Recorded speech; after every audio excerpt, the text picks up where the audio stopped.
There's no such thing as pure freedom in this world. Even the wind cannot blow on forever.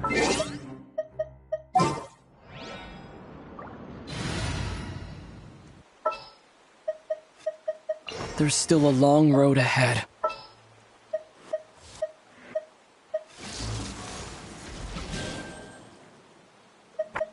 Need to end a few enemies?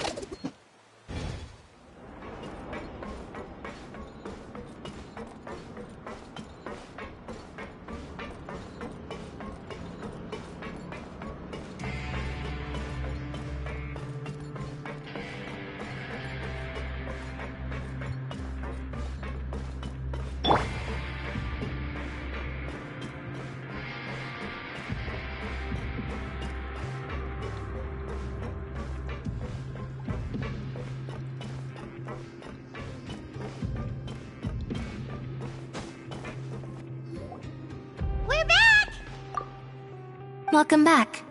Do you want a cup of tea? How can you be so much like Risley, always drinking tea? Huh. Actually, now that you mention it, I just remembered something now. While I was sedated, I could still barely hear two people talking next to me. They were discussing everything, from the leaves to the water and even the teacups themselves. Must have been Risley and Sijwin. Yeah, I heard one male voice and one female, so it should have been the two of them. They really were just talking about brewing tea. I really can't make sense of this place. So, Traveler, Paimon, were you able to learn anything from Risley? Yeah, he explained everything. Very well. Then, would you mind checking your answers against my speculations?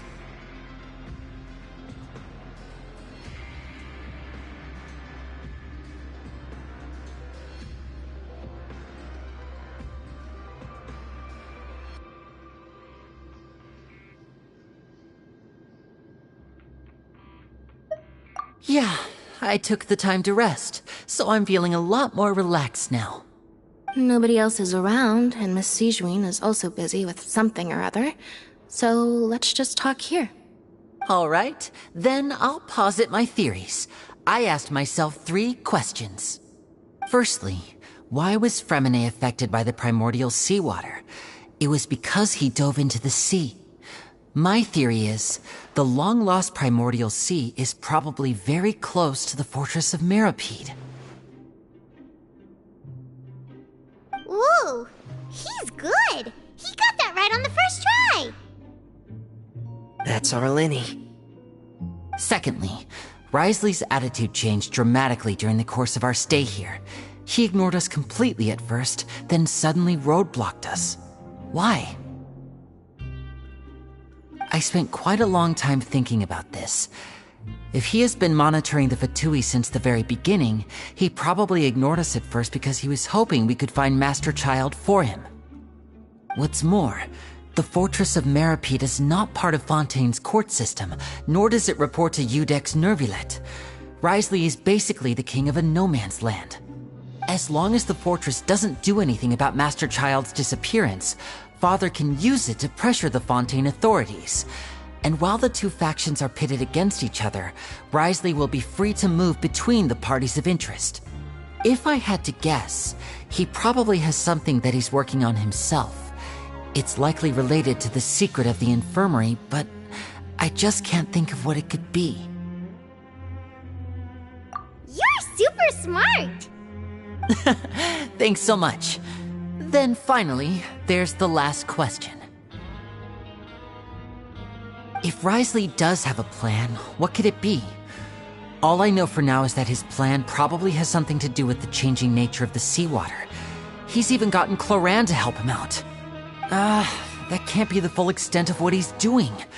There's probably a secret passageway behind the block in the infirmary, and there's something big in the fortress that most people here never get to see. He has a bargaining chip, and it could be important enough for Father to deal with him directly. I don't have enough information, so I have no idea what his chip might be.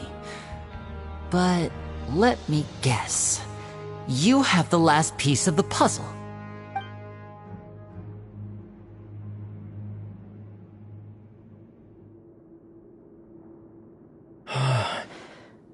can't believe it. The sea will engulf everyone. Just like the prophecy said. Could Risley have wanted to meet Father to figure out a way to deal with this crisis? If you remember, I once mentioned that Father sees the House of the Hearth as her base of operations, and she truly wants to resolve the crisis. But how could Risley have known that? Or perhaps he didn't know, and just wanted to bring Father over to his side? Which could be why he said he just wanted to negotiate. Yeah, that makes sense to me. I understand your concerns as well, Traveler. I'll figure out a way to pass this on to our father. No matter what, we're on your side. The two of you have already aided us far too much. We probably wouldn't be standing here right now if not for you. If you ever need anything else going forward, please come to the House of the Hearth at any time. Though you may not share the sentiment, after all that we've gone through together, the three of us basically see you as family now. You have my gratitude. Thank you for protecting Lenny when it really mattered. And thank you for sharing the secrets of the fortress with us. We didn't think you were going to do it. Why are you being so formal all of a sudden?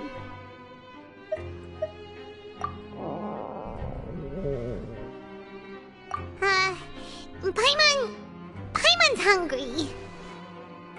Oh, you've done so much already. Go get some food. Alright, then we'll catch you guys another time.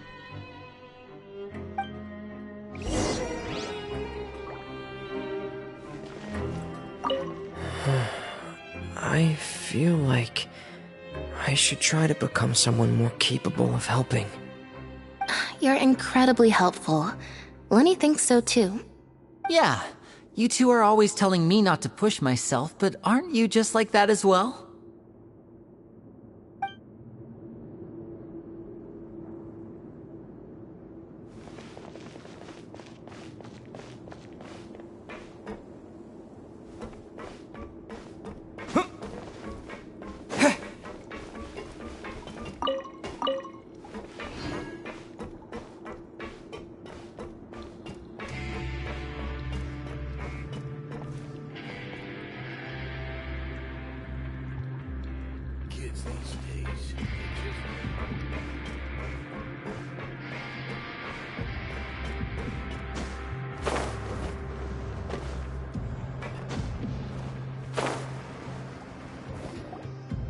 It's time for dinner. Welfare meals now being served in the coupon cafeteria. Come on, let's go pick up ours as well. Traveler and Paimon, over here. Are you here for dinner too, Miss Sijwin? And I'm taking the opportunity to prepare Miss Cloran's dinner as well. Huh. You're right. She's actually sitting in the fortress cafeteria. What would you like to eat? Yep, you can. I've already talked to our chef, Mr. Wolsey. It's all on me today, so you can get whatever you'd like. Me too! Don't forget Paimon! No problem. Just leave it to me.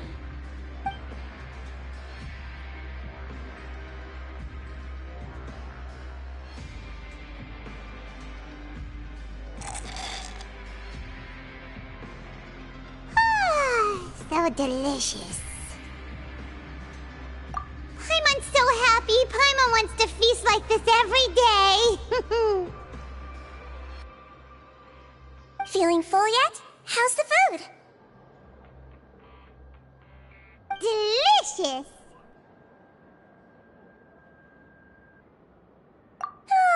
I'm so glad to see you all so happy. Oh, see, the expression on your face just now? The muscle here just moved, which suggests that you're feeling quite relaxed at the moment. Sijwin, do you do this to help your patients or to better understand human beings? A bit of both, I suppose. I'm a Melazine, which means I'm very different from human beings. I must know what you're thinking if I want to take good care of you.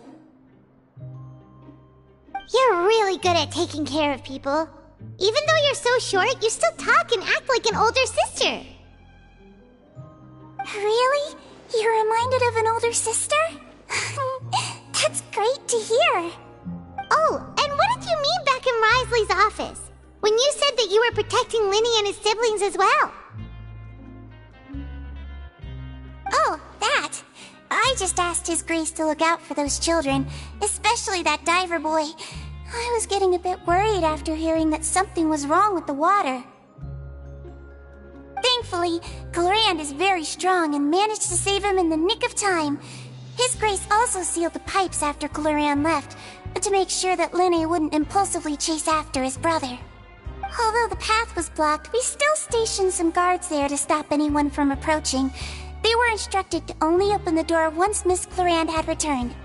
Oh, and I was keeping an eye on Mr. Linny as well. We had to press him, but we couldn't allow him to be in any real danger. You were all super considerate and really thought everything through. It's just what we do down here at the fortress. At least this has been His Grace's style for as long as he's been the leader. Oh, I really wish Monsieur Nervuli would come down here more often too. I feel like he'd like it here, with all the darkness and chaos.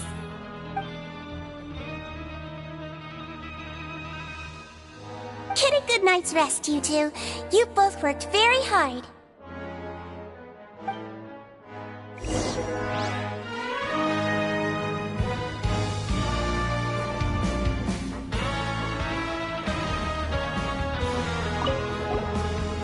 Glorand! Ah, it's you two. How's dinner? It's all right. Miss Sijwin really put in a lot of effort. So we heard that Risley invited you to come down to help, and you saved Fremonade too! You sure work super fast! Oh, it was child's play. Still, Paimon didn't know even champion duelists could take on side jobs. Oh, and why aren't you eating with Sijwin and the Duke? Won't you get bored eating by yourself? Miss Sijwin was with you, and the Duke has business of his own. Actually, didn't Navia say that you went out for dinner with her as well? Yeah. First time in a long time. First time in a long time? So you mean you've gone out to dinner with her in the past? In the past, yes. You seem to be enjoying yourselves here. Things will be getting messy at the fortress soon. Don't run around unnecessarily.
much has happened.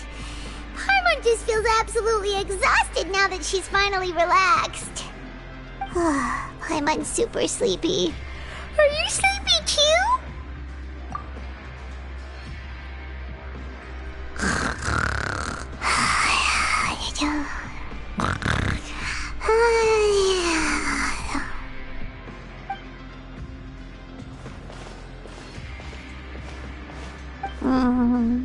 Delicious.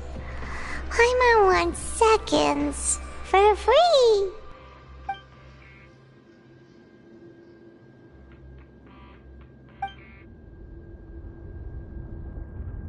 Out of my way!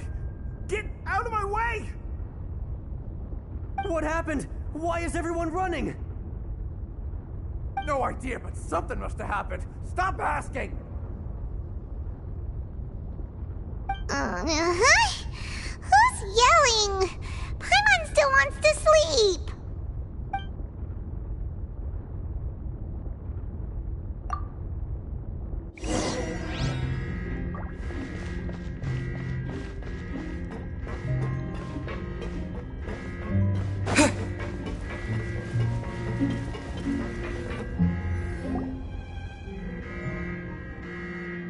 What happened? Why is everyone running around? Hey! What are you doing? No time to explain, mate.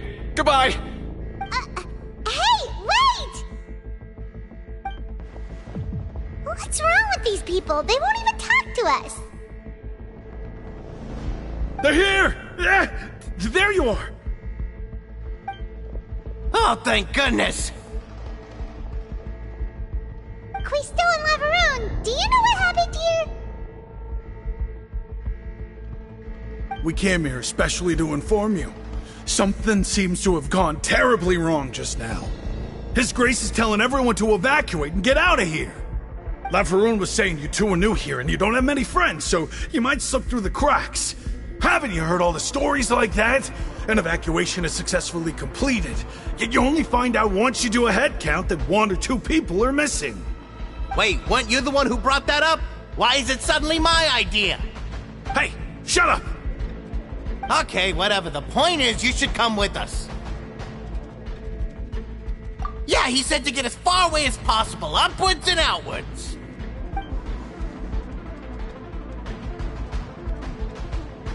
Oh no, it can't be that thing! Whoa, wait, what? What? Hey, where are you going? We have to go find the Duke! You two just go and get out! Go on without us! Hey! Be careful! Attention! Please evacuate upwards and outwards, upwards and outwards. If you're already at the topmost layer, then try to move as far outwards as possible.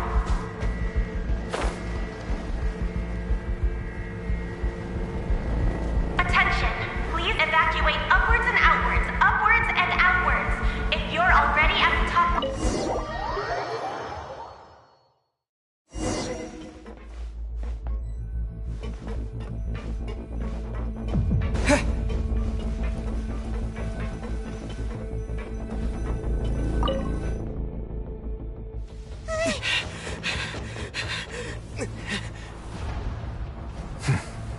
They're here. Just like I said. What happened?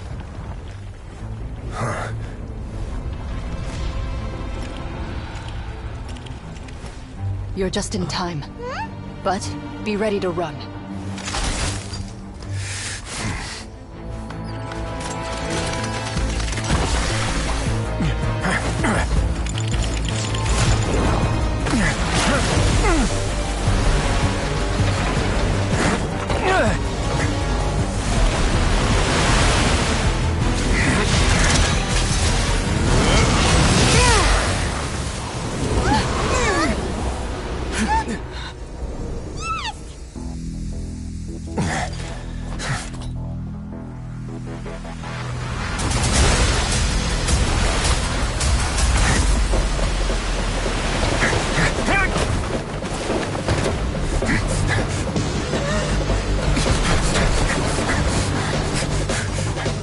Three, 2, 1.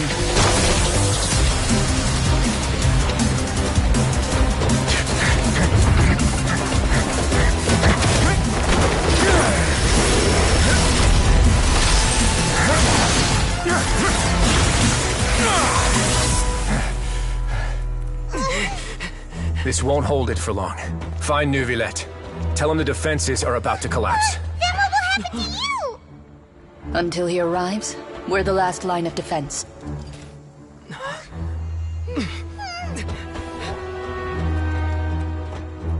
The gate. How long do you think it'll hold? That depends on us.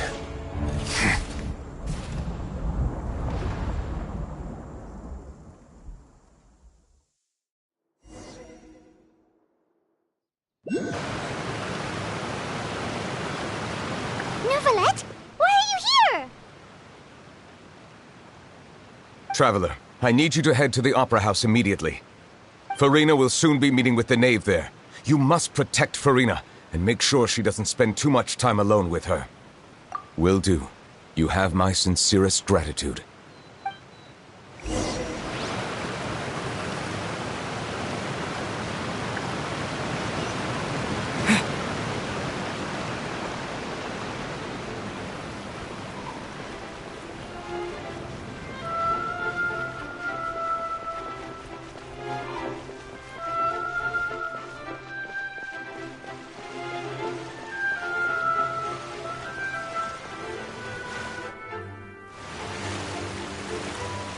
Look! There are a ton of Fatui and Palais Mermonia people over there! The knave is probably here already. We need to hurry! Are you two the traveler in Paimon? Monsieur Neuvillette has left instructions. Please follow me. Though I'm sure he's already explained, this should be a mostly cordial conversation, unlikely to give rise to violence. But it would be most appreciated if you could protect Lady Farina to the best of your abilities.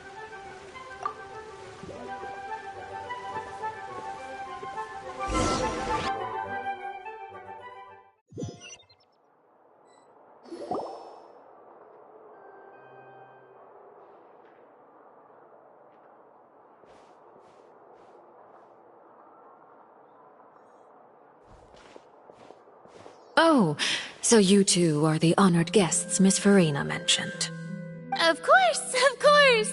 How could they not attend a meeting such as this? I must always have 2 or more guests at my dessert table. Otherwise, the occasion would be too lonely and unbecoming of my station. It is my pleasure to make your acquaintance, traveler. I have heard much of your accomplishments. I am the knave, one of the 11 Fatui harbingers.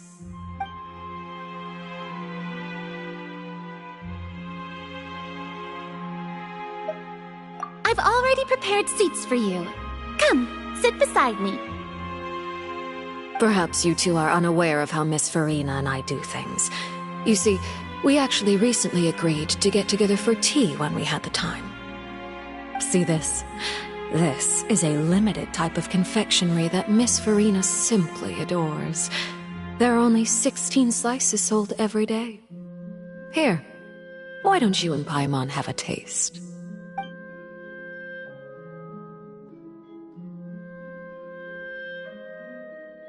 Traveler, what do you think of this cake? That's good to hear.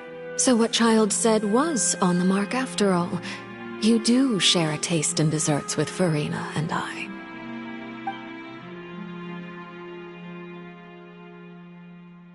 I wonder how he's doing nowadays. You must have heard, right? He's suddenly gone missing. I'm really worried about his safety, you know. Here's to hoping that he's an excellent swimmer. Since we're talking about him, I feel like I should add something. His martial prowess really looked certainly pretty impressive, yeah.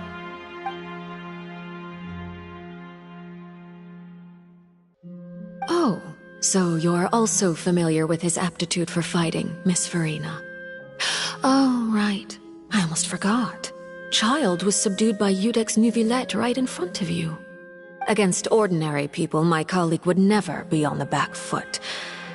But alas, he just never imagined he'd run into such a person. I must express my admiration for Monsieur Neuvillette. Coming from you, that's not surprising at all. But I thought you would be happier to hear the news. Of course, but it's still a bit of a shame. You see, I would have been far happier had I received this news somewhat earlier. As you well know, a long time has passed since Child disappeared.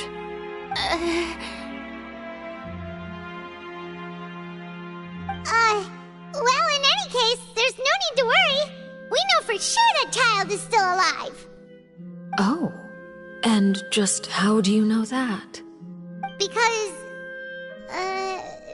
we found evidence that proved he left the Fortress of Mirapede. And where did he go after leaving the fortress? Well...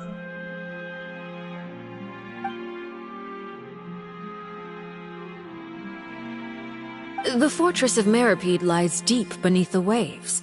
Unless he pranced right out of the main gate, he must have had to swim for it. Do you have any proof that he surfaced safely?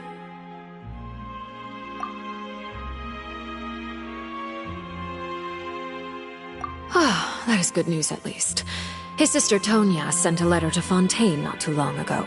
Since he was unfortunately unavailable, I picked it up on his behalf. Do you have any idea how he usually writes back to his family?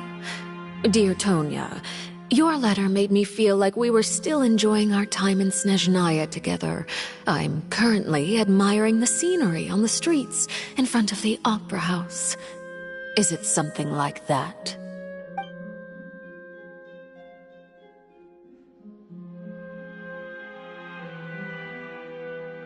All letters tend to follow the same few formats anyway, right? As long as the contents are accurate, it doesn't matter so much how it's written or how it's worded.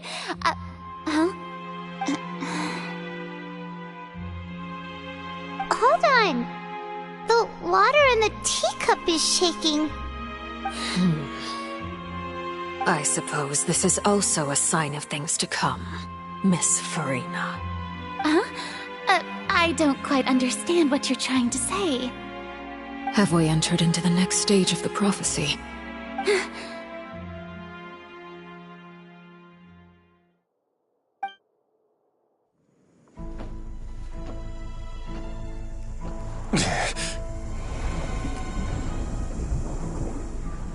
My thanks to you both. I will take it from here.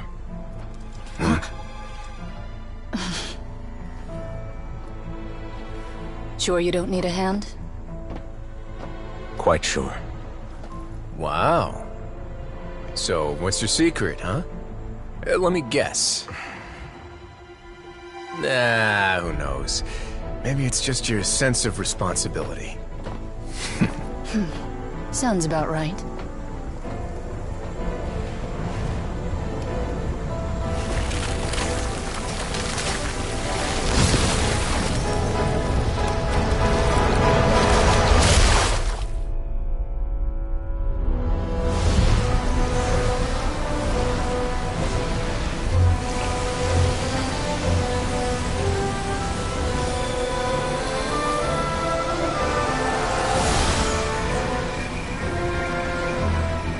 Day may come when the prophecy is fulfilled, and the waters burst forth.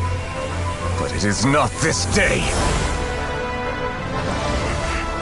This ancient power could easily obliterate an entire race. A tsunami of fury would unleash endless catastrophe.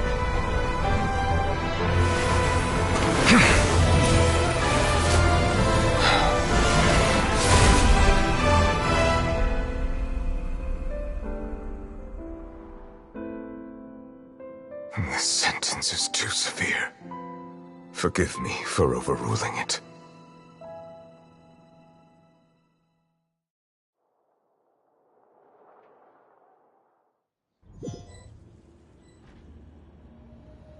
All right. Seems like the problem inside has been suppressed. Let me guess, we're safe for now. Indeed. But only for now. I win this bet. You owe me a present. Very well. It was indeed just as you said. You made a bet? We made a bet on the size of your entourage. Cloran thought you wouldn't come down by yourself. I figured you would have at least brought a few people along for appearance's sake. It appears I underestimated just how confidential the mission was. Shouldn't you have gotten used to confidential missions by now? That's just how the courts operate. So what gift must the loser give? Tea? He already has tons of tea in his office. I'm thinking about a set of legal codices. That wouldn't happen to be a dig at my lack of legal awareness, would it? Well, I'm sure His Grace doesn't consider the fortress to be outside the law. I was under the impression the residents of a place like this would be uninterested in the legal codices. That was obviously a joke. Anyway, you've still got some unfinished business to attend to in the overworld, correct? No need to stay here if you have a pressing matter. We all know you can't leave Palais Mermonia for long. Thank you. I hope everything went smoothly with the Fatui Harbinger.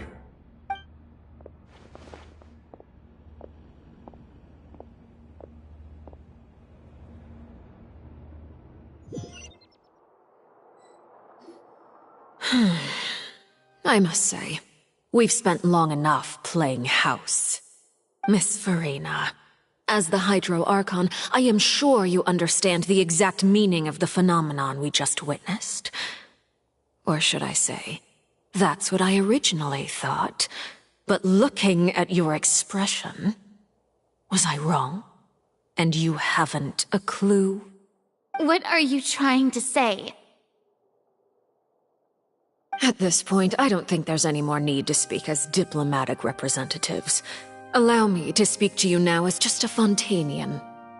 You know the prophecy by heart, and also that every part of it is being proven true.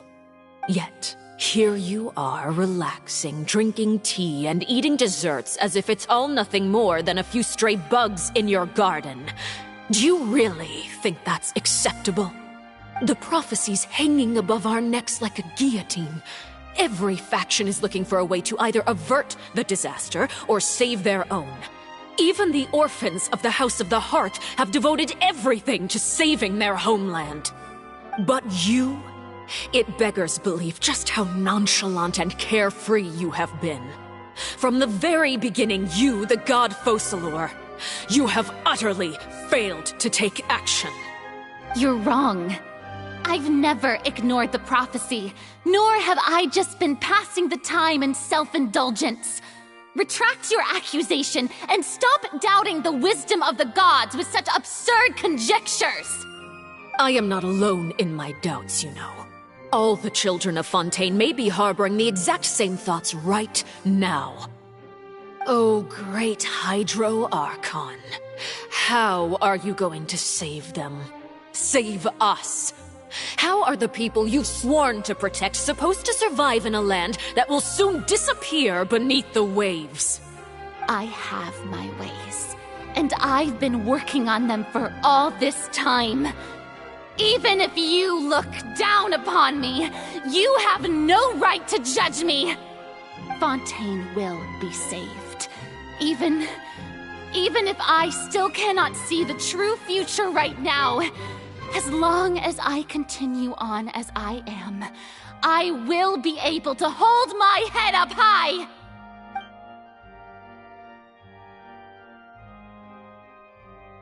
Then I ask you, Miss Farina, just what have you been working on? Where can we see it, and what is it doing to help?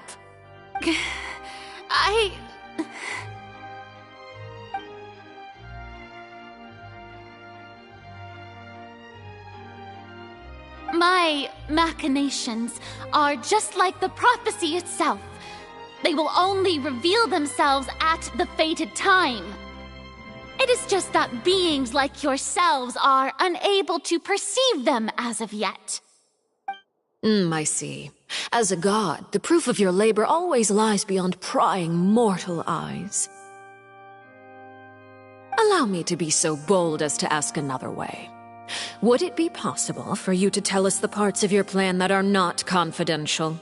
Such as your emergency response plan for the impending disaster? An emergency response plan? Oh, that look in your eyes. Have you not even prepared one of those? The emergency response plan is also strictly confidential. Then allow me to jog your memory. Miss Farina, what is the purpose of your Oratrice Mécanique d'Analyse Cardinal? And what do you plan to do with the massive amounts of indemnitium that has accumulated over the years? The Oratrice? It's just like it appears to be. So you also have no idea. If I'm not mistaken, someone's using it to prepare for something. But unfortunately, it would seem that someone is not you, Miss Farina. I first caught wind of this when Linny tried to investigate the Oratrice in the Opera House.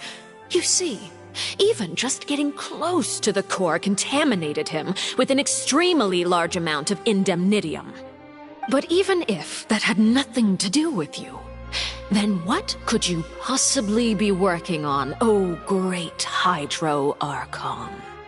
Oh, right. I almost forgot. Udex Neuvillette is not at the tea party with us today. Miss Farina, I suppose you must have ordered him away to take care of some troublesome business.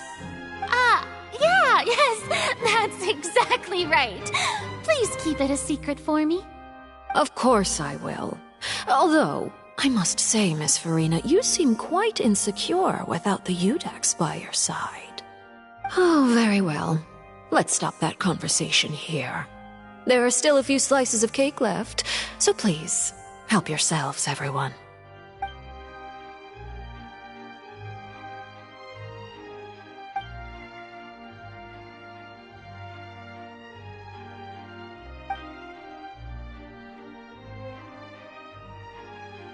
Traveler, I heard that you were recently commissioned to handle a few matters on behalf of the Udex. Why don't you take an extra slice of cake?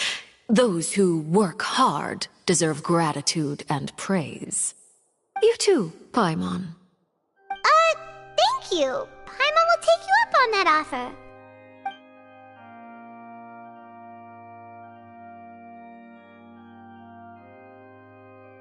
Oh, Paimon's super full. That cake was great. If it's on my tea table, it must be of the highest quality. Yes, and we must thank the knave for bringing these over as well. You're welcome. I'm sure the cake also felt greatly honored to be featured at Miss Farina's table. And I was merely catering to Miss Farina's tastes, seeking a chance to chat over tea. It is getting late. Why don't we call it a day? There are still a few matters that I need to take care of, so I must take my leave now. Very well. We'll end it here. Mind seeing me off, Traveler? We could use the opportunity to discuss Child before I must be on my way. Paimon's coming too!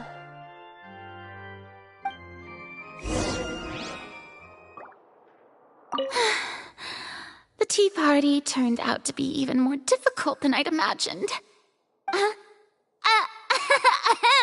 Why are you looking at me like that? Is something the matter? If there's nothing urgent, then I shall be retiring for now.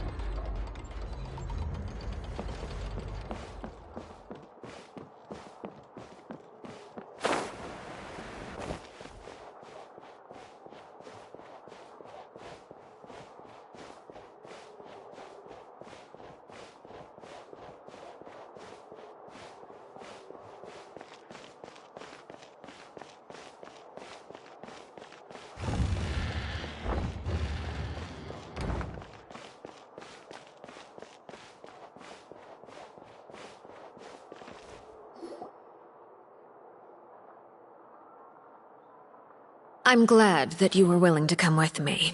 Of course, Child was just an excuse. I have no interest in your dealings with him. That's what Paimon thought. You lent your aid to the children of the House of the Hearth. As their father, I would like to express my gratitude. Do I look like an irresponsible father to you? The House of the Hearth is very important to me. You should know that I care deeply about my children. That was all. Formal topics should be discussed in formal settings, and informal topics in informal settings. I know you just returned from the fortress of Meripede. Relax. I have no intention of trying to get anything out of you.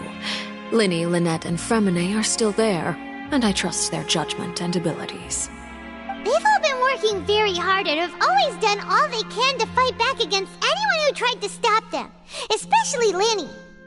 You mean Wriothesley. He's a tricky one to deal with. It's unfortunate that Linny's so eager to prove himself that he can't learn to rely on others, including me. By the way, and you can just consider this a bit of idle gossip, but what's your impression of Furina?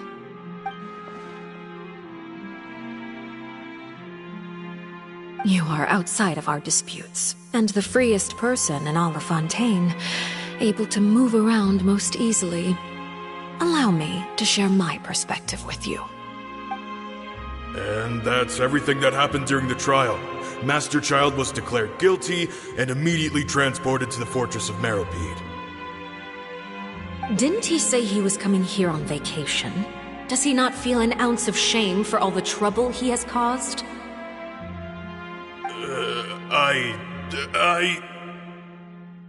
Forget it. He did give us an opportunity. I will be meeting someone shortly. Do you require help with any preparations? No need. I will take care of it myself. I need to meet with Furina, the Hydro Archon. She is at the heart of Fontaine. But what's fascinating about her is that she often seems more like a celebrity than a working Archon. Oh? Come over here, you little critter, you!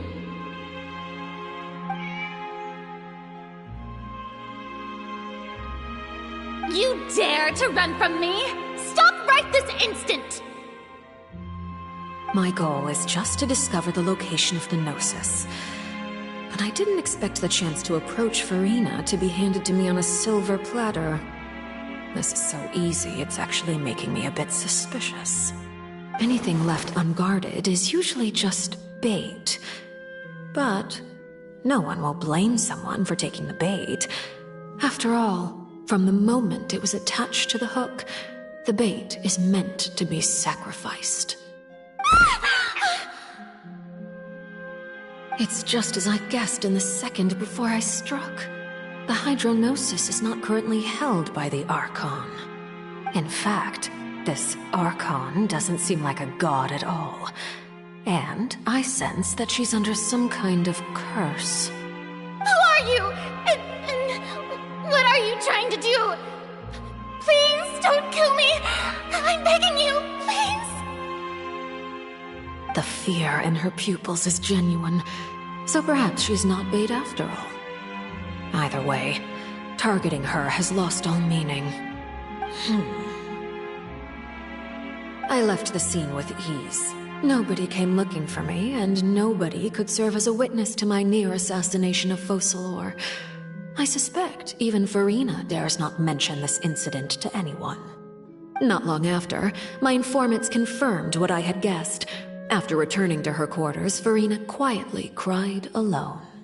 She was so scared that she could not sleep that night, nor could she even bring herself to eat her cake. There's no doubt that there's something wrong with her. I began to entertain the possibility that she is not the true Hydro Archon. Perhaps Eudex Neuvillette is actually the genuine article. I have to find the Gnosis. If the Neuvillette hypothesis is correct, he is probably in possession of it. Alternatively, it might have been hidden in a place that's hard for ordinary people to access. Yes, Father. My dear children, please speak. News from the fortress of Meripede. Master Child has gone missing. On top of that, the contacts and guards we bribed at the fortress have all gone quiet as well. Probably the handiwork of that Wriothesley. I'm afraid so. This is a good opportunity. The value of a harbinger is much higher than most would imagine. We now have an excuse to exert diplomatic pressure on the Fontaine authorities. Set up a meeting for me. I would like to meet the Hydro Archon and Iudex Neuvillette. Oh, and I have an additional mission for you three. Yes, Father. Tartaglia's disappearance was not a part of my plan, but I can use it to make a breakthrough. With this as my excuse, I can ask for an official audience and continue my investigation of Farina and Iudex Neuvillette. The initiative belongs to the House of the Hearth. My wish to investigate the fortress of Meripede will be a front. Linny and his group will be responsible for the actual intelligence gathering.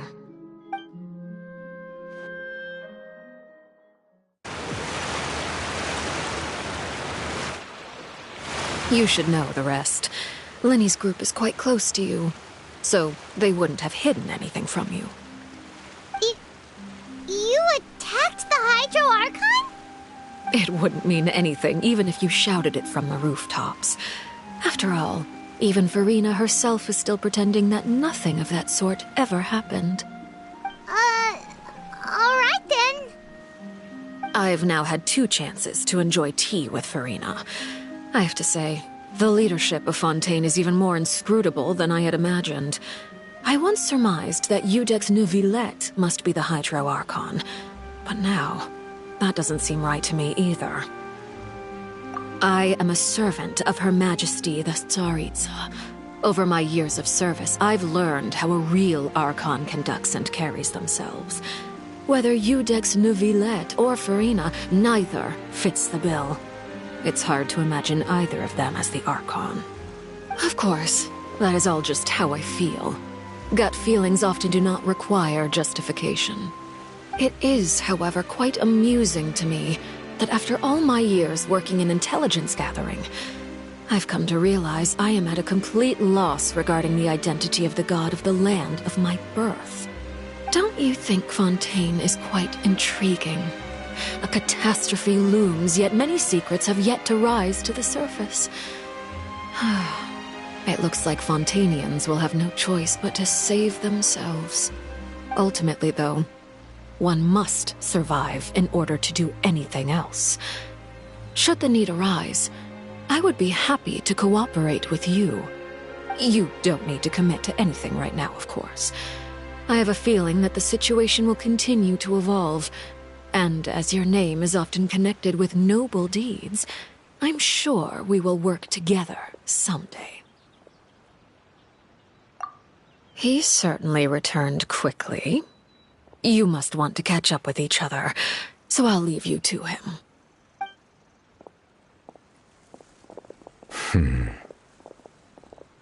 Neuvillette, is it over? For now, yes. But this issue will prove quite thorny in the long term. I'm concerned that sooner or later the prophesized events will occur. Thank you for protecting Farina. To put it simply, I used my power to force back the Primordial Sea and reseal the sluice gate.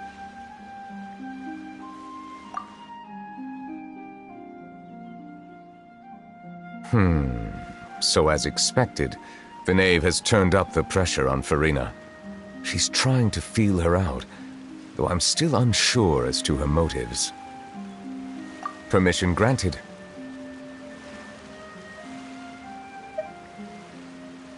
Whoa. It can't be that you're the real Hydro Archon, right? But that's just a speculation on our part, though. You can't tell us? Then that's okay. We can talk about something else. We won't try to force you. You guys in Fontaine are super strange. If by the phrase, you guys, you are referring to Farina and I, then although I'm not sure just what you are trying to imply, I must clarify that I do not share her positions on a multitude of topics.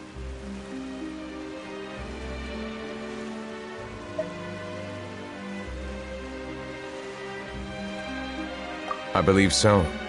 The fortress has a long and complex history. It has seen much grief and suffering. And now, another catastrophe will soon be upon us. I mourn this turn of events. Huh? Why is it raining all of a sudden?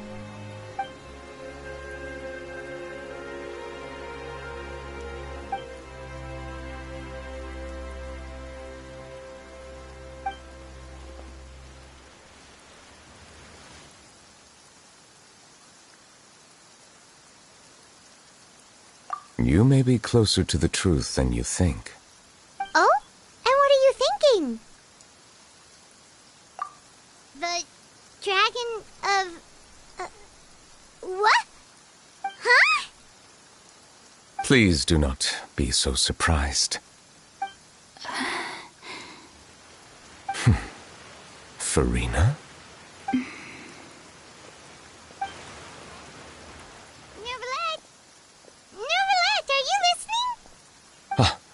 My apologies.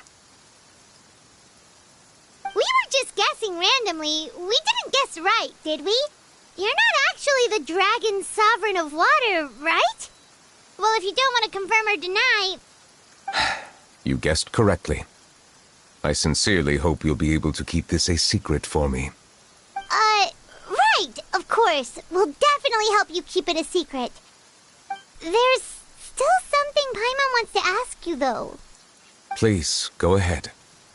Well, if you are the dragon sovereign of water, and you were able to force back the primordial sea from the fortress, then since Fontaine's prophecy is all about seawater, couldn't you just use your power to solve the crisis? None of the currently living dragon sovereigns in the world, myself included, possess our full dragonhood. They say that when the first usurper arrived on Tivat, they seized a part of the dragon's power. Today, that stolen power is the basis of the Archon's authorities. There are 7 elemental Archons and 7 matching dragon sovereigns. The dragon sovereign of water who lived through that era perished a long time ago. As their successor, I know far less of that part of our ancient history. In any case, I believe I will not be able to do much unless the Archon disappears and returns their elemental authority to me. Given the status quo, however, I would recommend finding another way to deal with the prophecy. Oh, so even you can't solve it. I still have some urgent matters to attend to at my office. If you have any more questions regarding ancient history, you are welcome to discuss them with me at a later time. Please go right ahead. There's a place that Paimon wants to go too. Traveler, why don't we pay another visit to the Fortress of Meripede? Paimon is a little worried. We'll see you another time. Take care.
Ad Astra Ab. Thank you for completing today's commissions. Here is your reward.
The wind rises.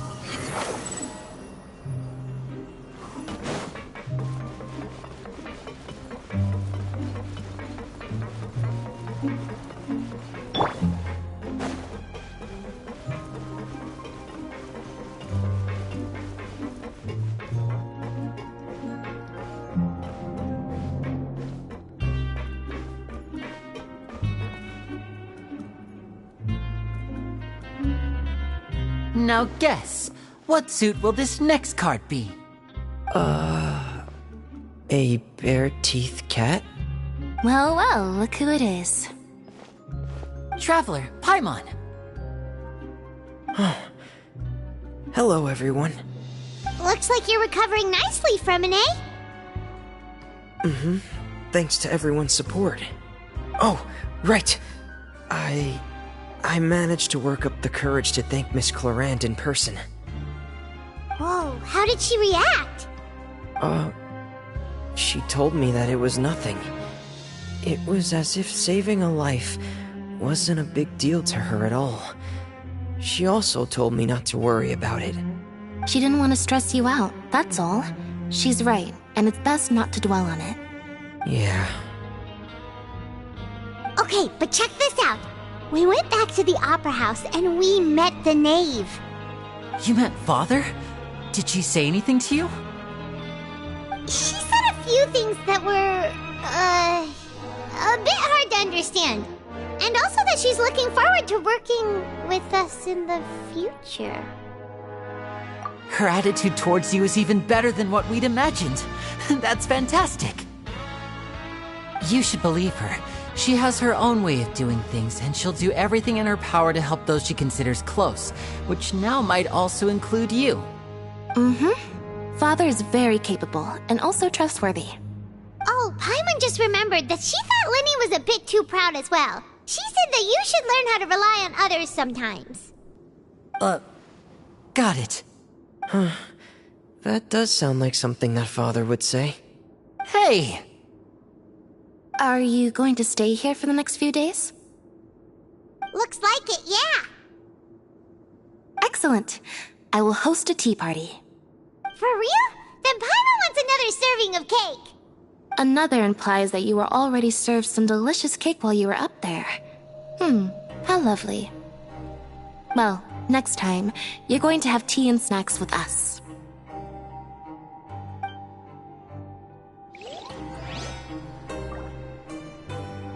We should start preparing that tea party. Oh, that's a great idea. I'm all for it. I'll help you set it up.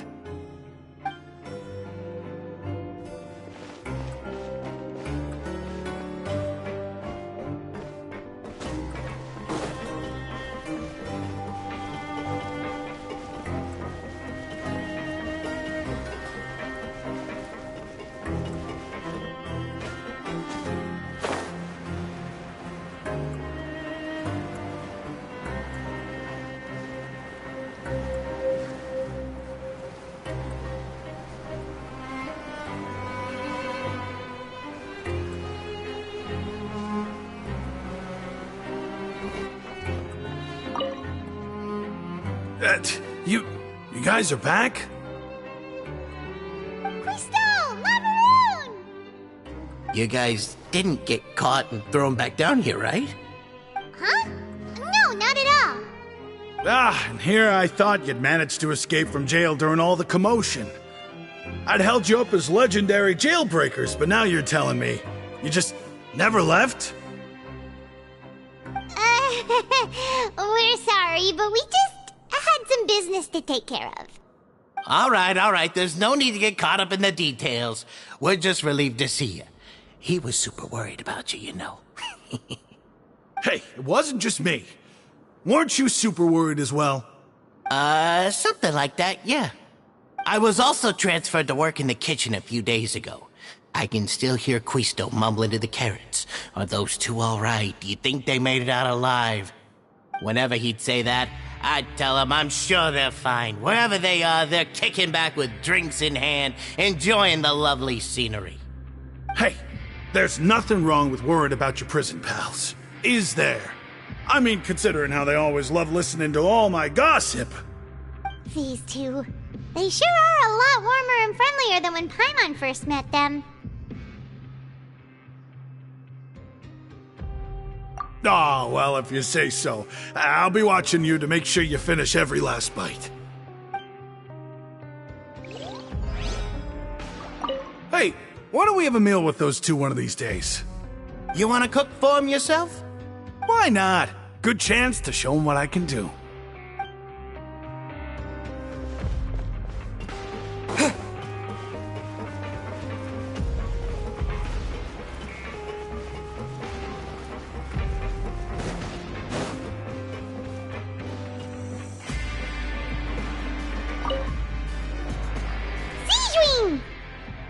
Traveler! Paimon, you're back! Are you still doing alright? Did either of you get hurt? We're fine, but what about you guys? It was such a huge mess. How bad was it?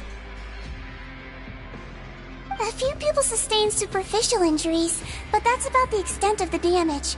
Monsieur Nervulette paid us a visit. It was all thanks to him that we managed to suppress the crisis for the time being. Of course, we must also thank you for the help you provided. How did Nervulette know that he was needed here? Well, Monsieur Nervulette has strong resonance with the hydro element. When the water level rises, he can feel the waves produced. I ran into the bombshell bros while bandaging the injuries of the wounded. They were mumbling the whole time about how you just ran down without a word. I'm so relieved to see that you're both all right. If you're not too pressed for time, please stay with us a few more days. Just let me know if you get a craving for any particular dish, so I can have Mr. Walsey get your meals prepared. Oh, and please feel free to visit the infirmary for a break at any time. I'd like to take the opportunity to spend some more time observing your facial muscles as well. Your happy smiles are quite contagious, you know. They're so memorable, and I've missed them immensely while you were gone. If you can find the time, please stay at the fortress for just a while longer.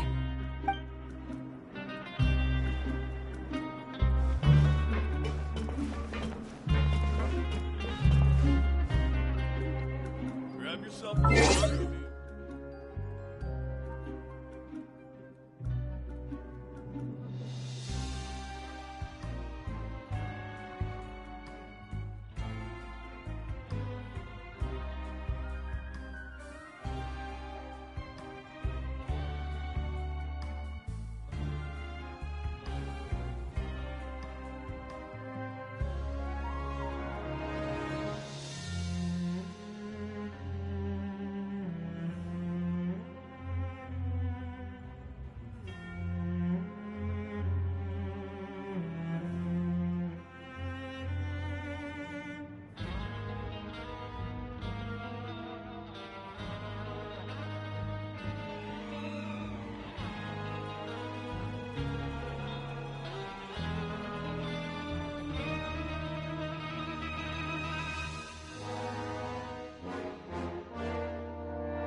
Courier, Miss Sishween told me you still haven't eaten. Yeah, I was working on something, so I forgot.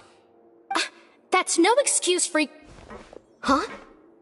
It's you two. Courier, Lurvine, we're back! Hello there. It's been quite the mess here recently. How have you been? And you? Are you still taking the secret passageway from the infirmary to work on the ship? Yep. That is still top secret, though, so don't say a word to anyone. It can be a bit annoying when there are lots of people in the infirmary, but I still prefer taking that route over the one from the Duke's office.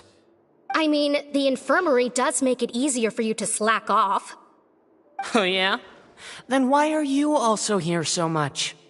You two really are just using your jobs as a cover for your relationship, aren't you? Not at all!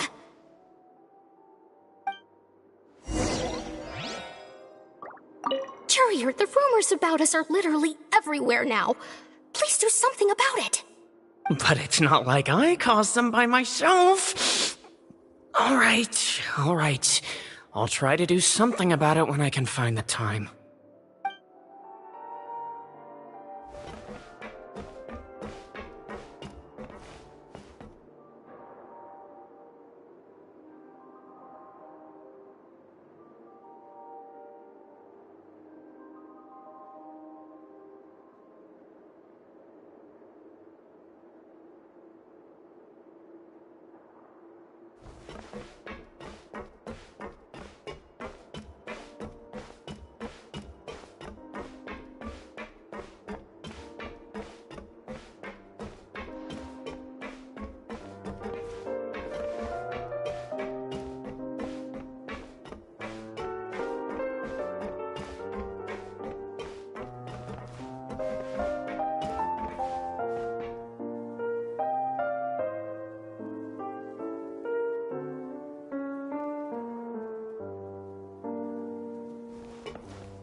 Do my eyes deceive me, or did I just see two inmates come back after making it to the surface?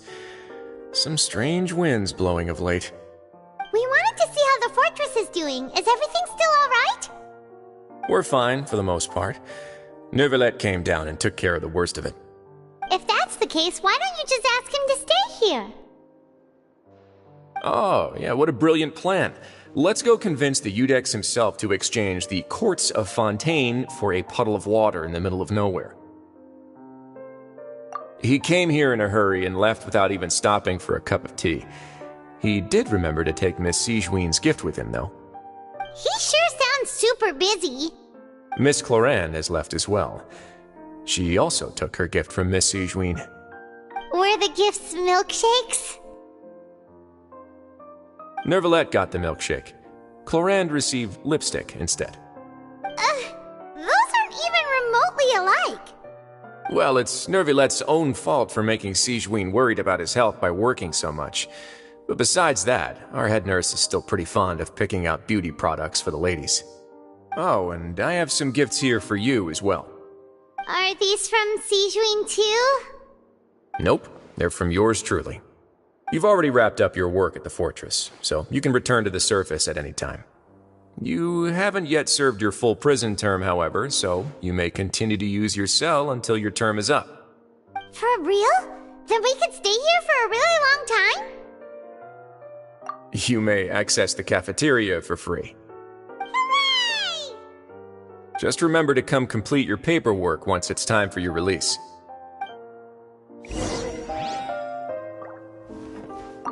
Your file can't be closed until we've completed your paperwork, so don't forget to come find me again when you're done serving your sentence.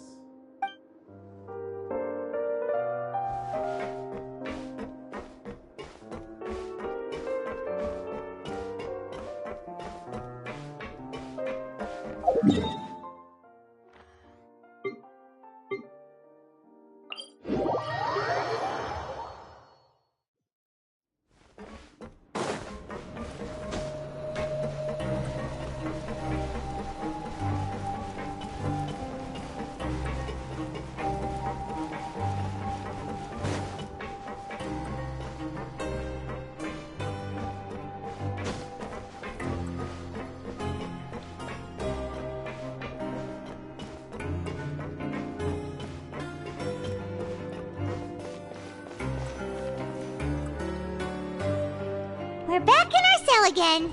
We're no longer prisoners, though, so it really doesn't feel the same.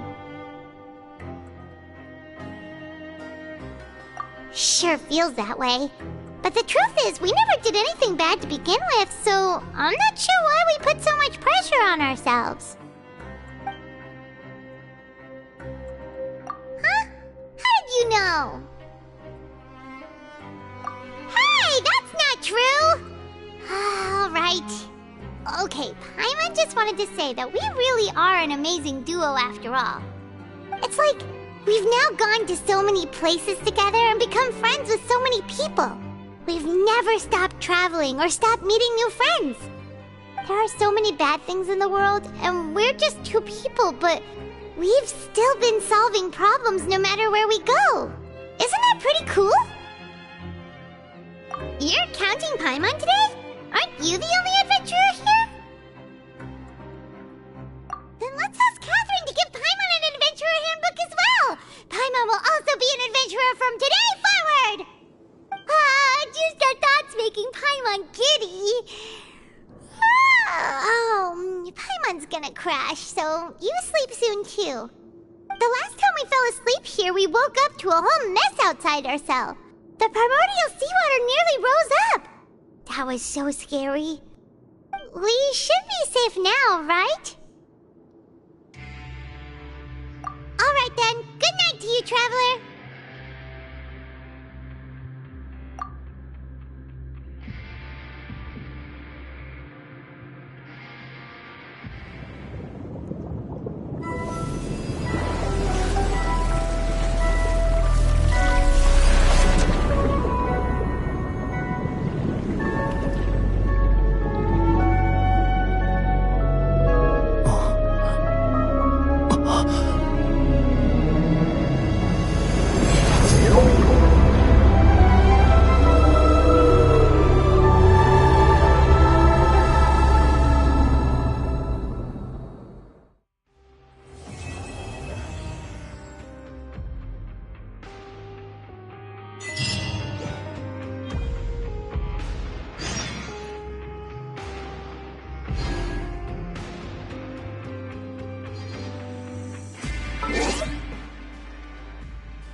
Now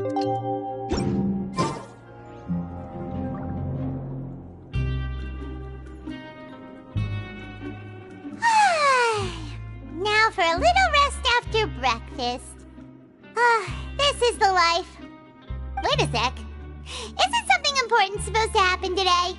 Oh, today's our big day! We're supposed to leave the Fortress of Mirapede! Come on, we've got to go complete the release procedures now!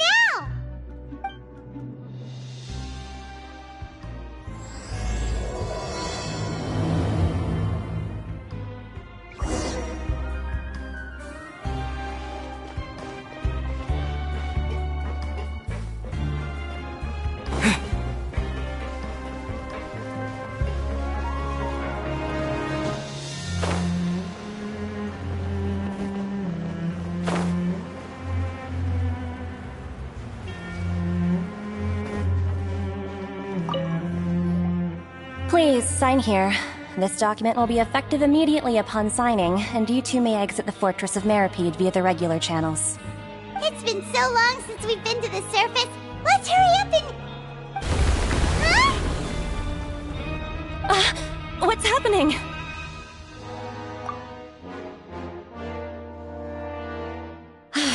I'm fine, thanks. But I wonder what that tremor was just now. Let's go ask the Duke!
Ah, good to see you two. Is there something you wish to see me about? Yeah, what was with that earthquake just now? Ah, that. The tremor didn't originate from the seafloor. In fact, it seems it came from the surface. Over the years of serving as the warden here, I have developed a sense for distinguishing between what occurs on the surface and what occurs underwater. Besides, the seal that Monsieur Neuvillette set in place won't fail so easily. So the fortress is okay? If you recall our last incident, if there really were a problem, there would be crowds of inmates in a panic right now. Huh, you've got a point. Okay, seems we need to get back up to the surface and ask about what happened. By the way, do you know what day it is today? I believe today is this month's pipe cleaning day. Wait, seriously? Ah, yes. Have you completed your release papers? Yep. It's you two. Are you leaving now? That's right! Today is our last day in prison! But now that Paimon says that, it doesn't feel like we were confined here. It's actually been pretty nice. Oh yeah, Paimon feels fond of this place now. Then be sure to come back and visit. I'll miss you. If you've signed the release papers, then you're free to go. The guards will escort you out. You're not going to see us off? I knew you'd ask. All right, sure. Let's go. Well, you actually agreed. No worries, you must be busy. Paimon was just joking. Ah, so you do have a polite side, I see. After being down here for so long, I imagine you must feel like you're lacking companionship. Shall I come along too? Yeah, don't worry, we'll come back to see you. Paimon really likes the cafeteria here. The chefs sure do know how to make good grub. I hope you won't be here as convicts the next time I see you. We'll do our best to stay out of trouble. Well, it seems our work in the Fortress of Meripede is finished. That's the end of another chapter in our journey. And since Nervlet was the one who asked us to come here, we should probably go report to him now. Next up, the Palais Mermonia. You're going to see Monsieur Nervlet? Please pass on our kind regards. I'm sure just your regards will do, no? I believe it would be the polite thing to do. You're right. I've heard the Palais has been terribly busy these days. Tell him that I hope he hasn't been overwhelmed by the recent string of troubles.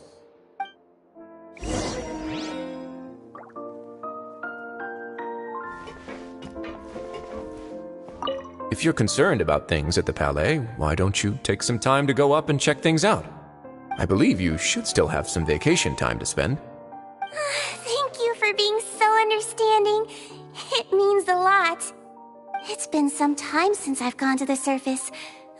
I must say that I've started to miss it a little.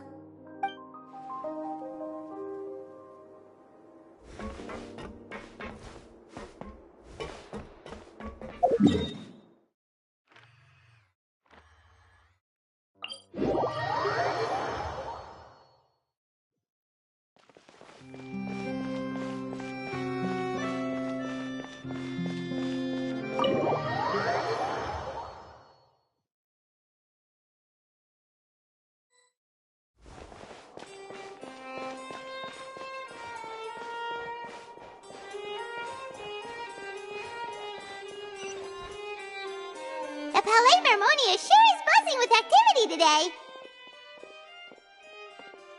Halt! Huh? Oh, it's you two. Apologies. Monsieur Nervlet did say you'd be welcome at any time.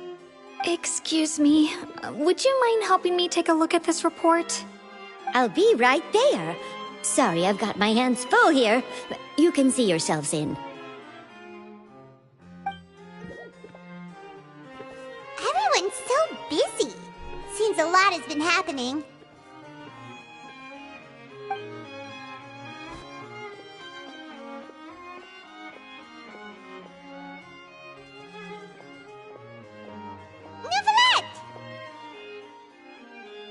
Hello. You've come at the right time, but you'll have to wait for just a moment, as there are some urgent matters I must tend to first. In the meantime, please, have a seat. If you'd like to have something to drink, let the Melusine outside know. That's all right. We just ate. Very well, then. Let's take a break over there while we wait for him to finish his work.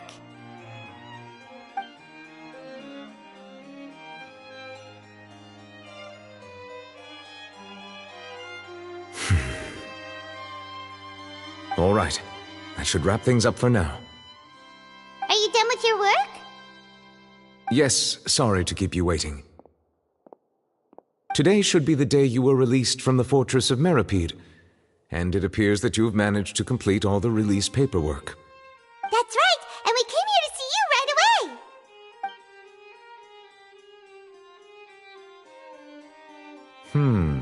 A massive whale. Do you have any idea what that might be? Judging from your description, that cannot have occurred in any ordinary waters, but rather something like the primordial sea. A whale of that size and shape cannot usually be found in the waters of Tevat. Therefore, we can only assume that Child is presently immersed in primordial seawater. Immersed in primordial seawater? But how? And is he okay? Most people wouldn't be capable of entering in the first place. I'm not completely sure how he could have gotten there myself. Yes? What is it? Ah, right! Paimon felt it too! We asked the Duke and he said it wasn't from underwater, so we figured you might know something about it. It turns out that I have just received a report about this particular matter. In fact, that's exactly what I was busy with a moment ago. The source of the tremor was here on the surface near Poisson. After the shaking stopped, the water levels in the Poisson area rose at an alarming rate. The water levels rose? Oh no! What about all the people there? Fortunately, the water levels only rose for a short period of time and have already returned to normal now. However, I still have a bad feeling about the whole phenomenon. If the change in water levels is connected with the leaking primordial seawater, then the situation in Poisson may be much worse than it appears. Navia should be in Poisson, right? We need to go check on her! I would also like to go there as soon as possible, but I'm afraid I can't leave just yet. We must immediately formulate disaster prevention plans for the surrounding coastal areas to avoid potential catastrophes. I'll have to ask you two to go to Poisson first. I'll meet you there to check on the situation once I finish things here. There's no time to lose! Let's get going! Please be careful.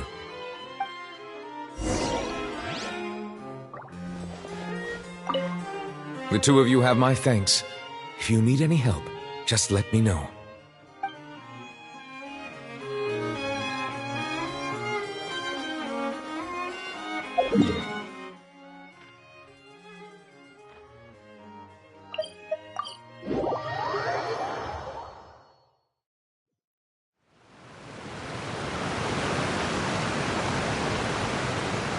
Oh no! What happened here?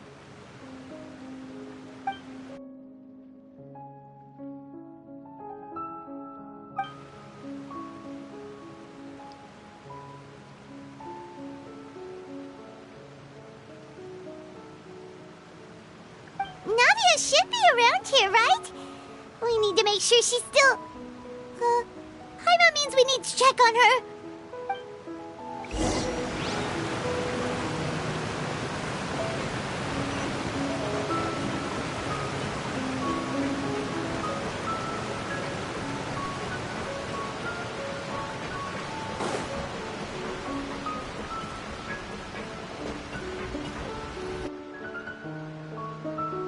We haven't seen a single soul all the way here. Oh, this is getting scary. What will I ever do now? Look, there's someone on the roof over there. Just stay put! We're coming up! Watch your balance! All right, just hurry!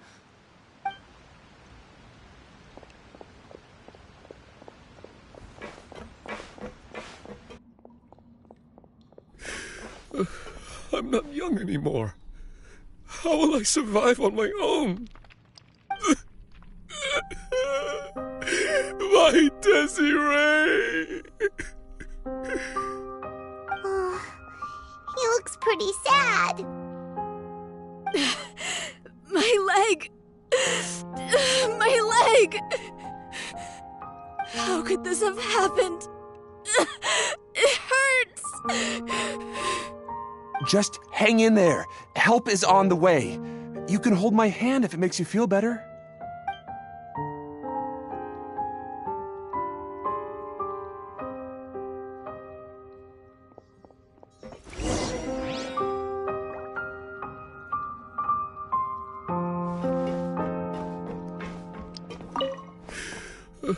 I'm not young anymore. How will I survive on my own? My Desiree!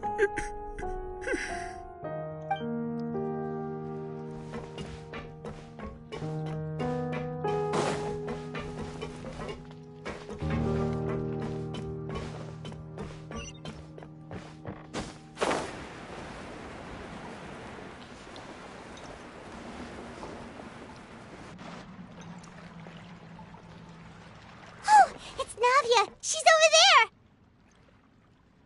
Hey, Navia, are you okay?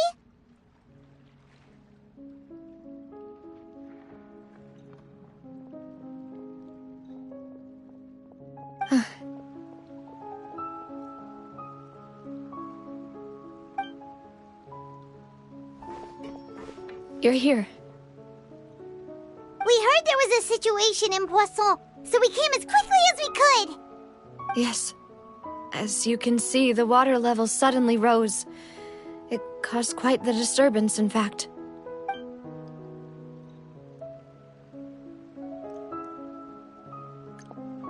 Demoiselle! There was a wounded resident next to a building southeast of here. We've already transported him to safety, but we've run out of medical supplies. He's wounded? How badly? He fell, so it's probably a broken leg. He's pretty shaken up. When the water level rose, he desperately climbed up to the roof. Once the water receded and he saw the ground, he became terrified and eventually...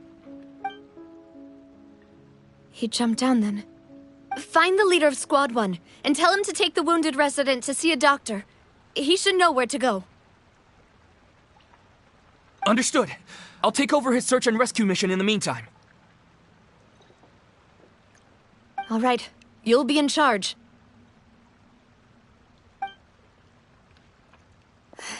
I'm sorry. Where were we? The situation in Poisson? Right. Allow me to explain. A little earlier, we suddenly heard a loud noise. At first, everyone thought that something might have exploded on an aquabus. But before we knew it, water started pouring out from everywhere. The rushing water seemed a little odd, almost like the unique color of primordial seawater. Some people didn't realize the danger and thought it was just ordinary water, leaking from somewhere. Everyone on the street who happened to be close to the water didn't have a chance to escape. As the water levels rose, they suddenly disappeared. They were all dissolved. Those who realized what was happening started to flee in a panic, desperately trying to get to higher ground. Many were injured in the stampede, and some people fell from significant heights.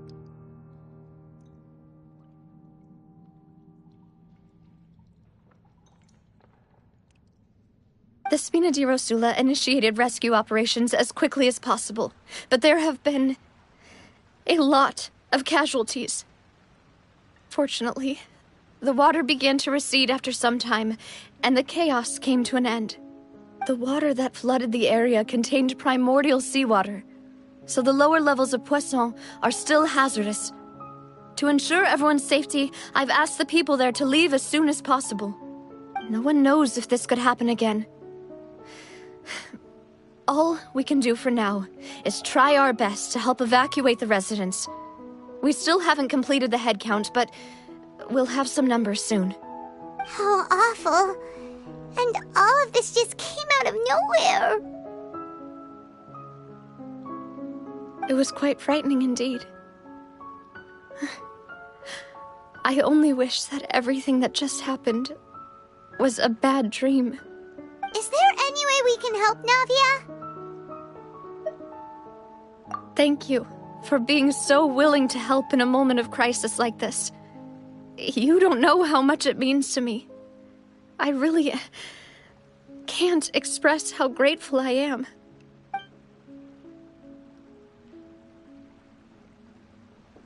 Don't say that, Navia. That's what friends are for.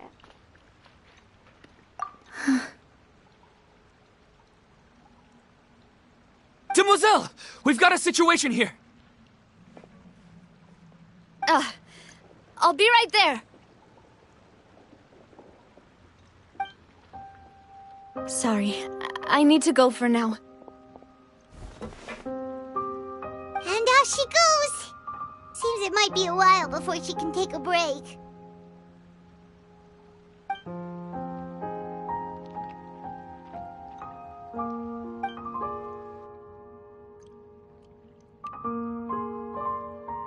Okay, the wounded are being tended to, and we finished a preliminary head count. More support has just arrived, so I suppose I finally have a moment to focus on my own matters. Of course, we should remain ready for anything, and continue doing our best to rescue others. I'll be sure to have everyone at the Spina di Rosula ready to render assistance. Traveler, Paimon, would you two accompany me to my father's grave for a moment? Huh? Right now? Thank you.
Not a lot of people here, huh?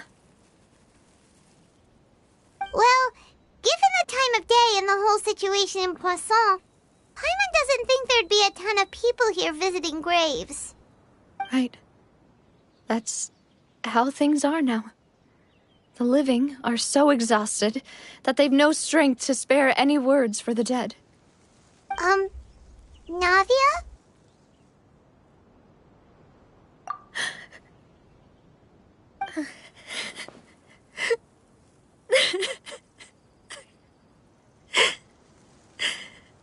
Navia, what's wrong? Sorry. I just... Malus and Silver. They won't ever come back here again. What should I do, Papa? Huh? What happened to them? Everyone agreed on the rescue plan, but still, I was the one who initiated it. They were helping evacuate the residents, but they couldn't leave in time. And they were caught in the seawater.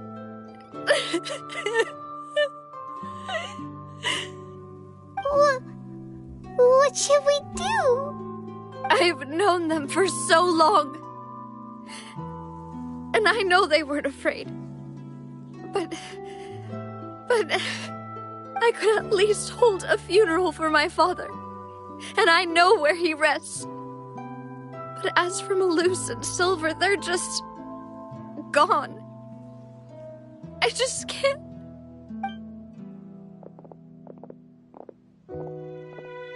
Everything looks so clean after it rains. Even the gravestones. I didn't expect that you'd enjoy a glass of red wine in front of Master Callus's grave. I can understand. Besides, the scenery here isn't half bad. See, it's not just me. I always want to bring something when I visit Papa. Perhaps we might even have a picnic. He wouldn't be angry, would he?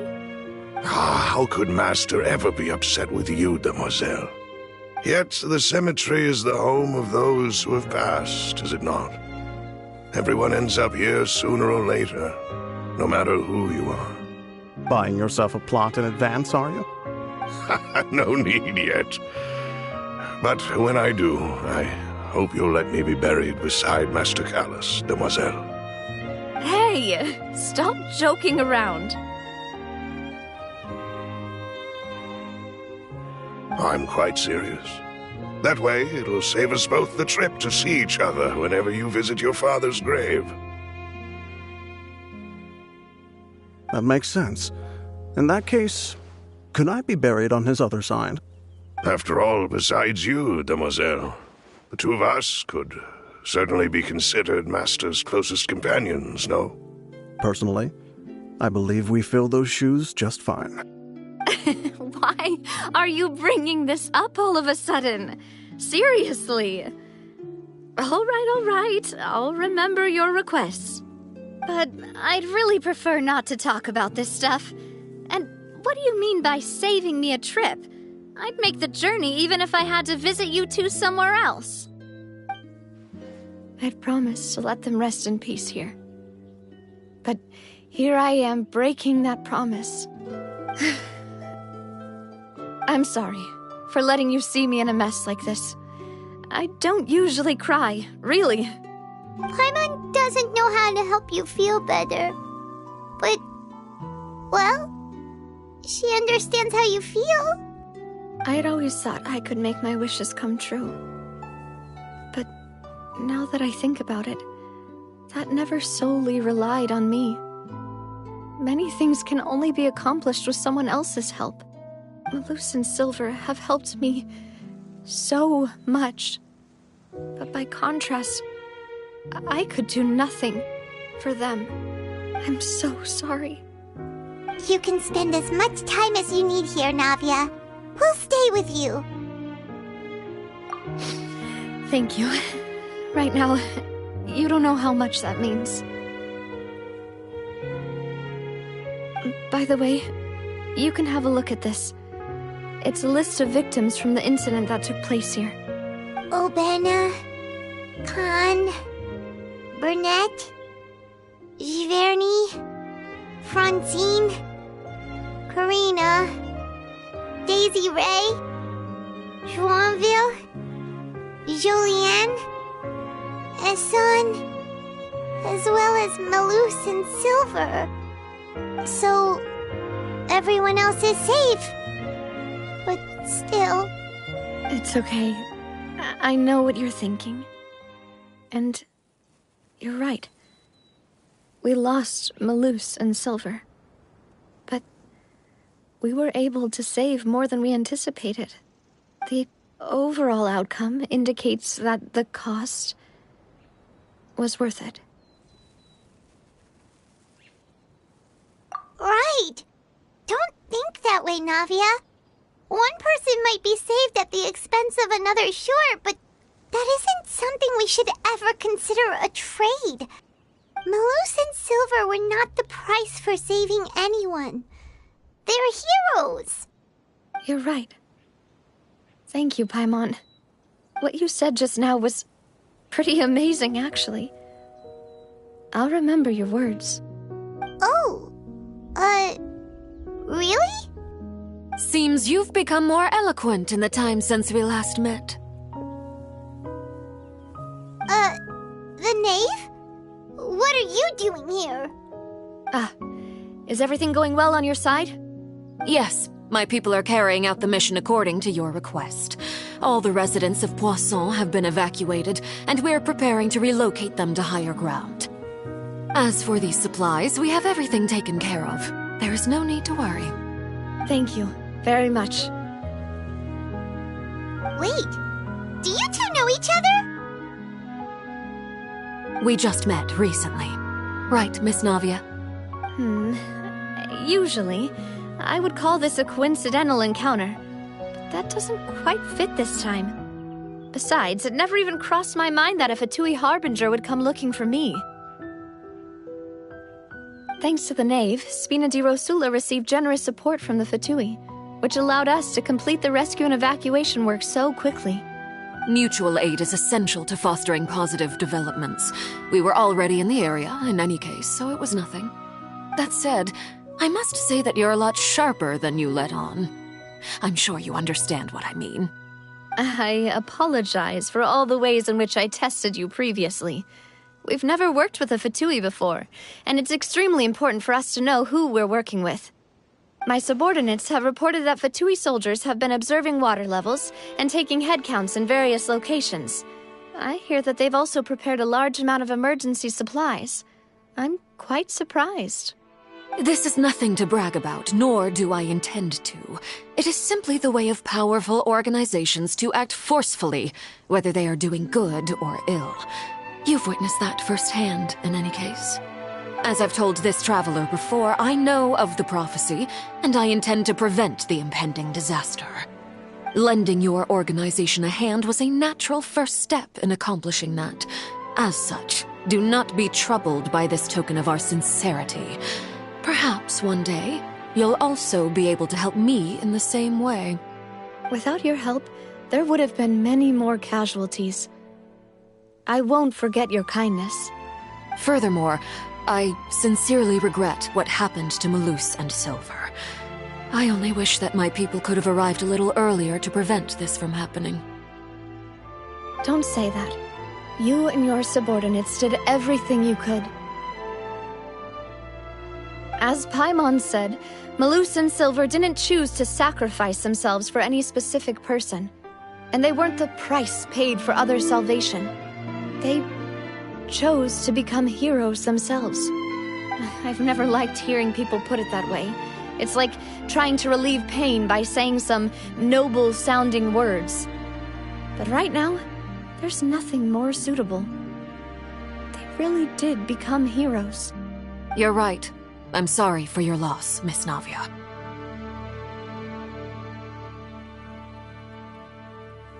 Water is life to Fontaine's people, and it also spells disaster. It's no wonder that people always say that prophecies represent fate. Fortunately, I've never been one for such opinions. So, you're one who will try to change fate, then? Of course. That is why I'm going to Hotel Bouffe de Thé. I still have some things to take care of, and the children need my attention. By the way, Traveler, Paimon, one more thing. Alright, then we'll just... Huh? This isn't right. Paimon thought you would ask us to walk with you for a moment so you could tell us something in private. That is a clever and useful conversation technique, which I do like to use when necessary. But there's no need today. It would not hurt to have Miss Navia listening in. Traveler, I'm sure you remember that I said we could work together when we had the chance. You and I both know that there may be issues with the Primordial Sea. Previously, it was the Fortress of Meripede's sluice gate, and this time it was the water levels in Poisson. These are both signals.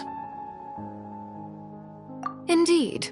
Allow me to share the latest intel I've received from the House of the Hearth's intelligence network with you. During some recent investigations, a child claimed to have discovered some ruins near Poisson. The ruins date back to ancient times, and seem to be worth investigating in many ways. Judging by the dating of the ruins, they may be related to the prophecy and the coming crisis.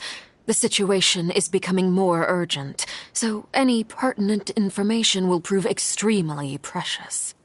My people initially came to prepare for ruin exploration. Unexpectedly, this disaster struck, and at present, we're all busy prioritizing the rescue effort. So that's why the Fatui were already in Poisson. I wanted to take the children along, but unfortunately, Linny, Lynette, and Fremine have all been dispatched to higher ground to assist affected residents. Linny told me that outside of the house, the person they trust most is you. Which is why I want to give you this task. The House of the Hearth's members see each other as family, but Linny, Lynette, and Fremine said that they also see you as such, even though you are not from the house.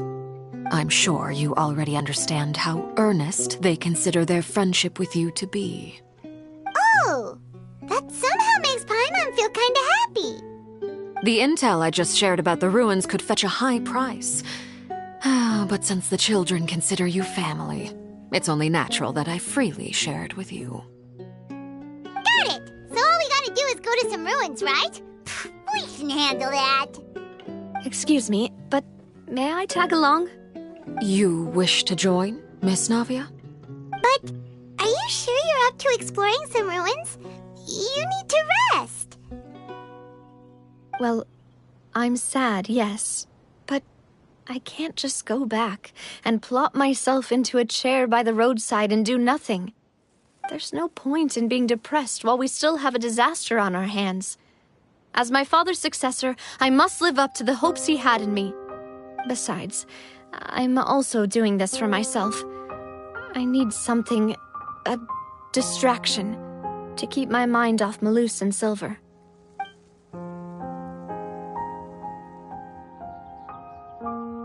Since you put it that way, I have no objections. What do you say, traveler? All right. The ruins are to the south of Poisson. Here's the map. Okay, the three of us will handle it. Come on, let's pack up and get going.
So, are these the ruins the knave was talking about? Whoa, talk about old. They seem to be pretty ancient, all right. Let's go in and have a look. Just be careful.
Everybody stand back! Riptide!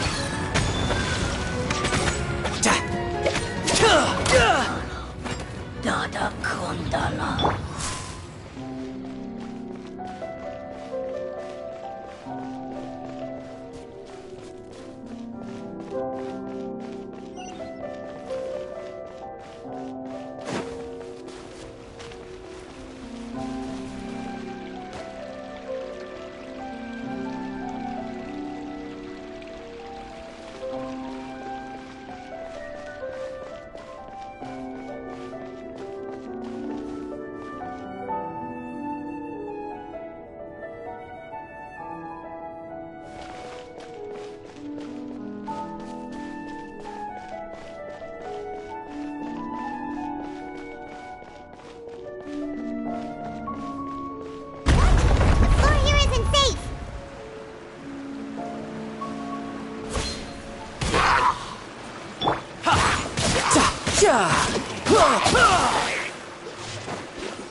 Yeah!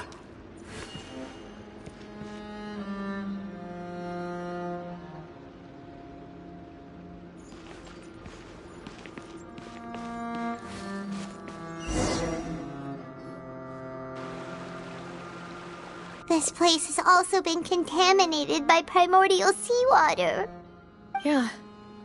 And a lot of it, too. A Fontainian would most likely dissolve the moment they fell in. Right! You can't go down if there's primordial seawater. It's too dangerous, and it won't be any help for you to just stay here. Don't get Paimon wrong. We're not saying you're useless. It's just that... No, you're right. I can't do anything in this situation. I'll leave this to you.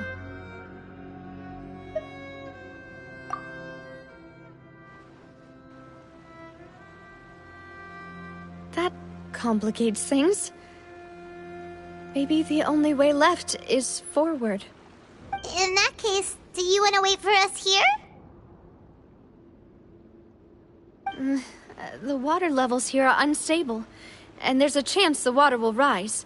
So, staying here wouldn't be safe either. I'll go together with you. Perhaps we'll find the exit just up ahead. All right. Come with us for now then, but please be careful.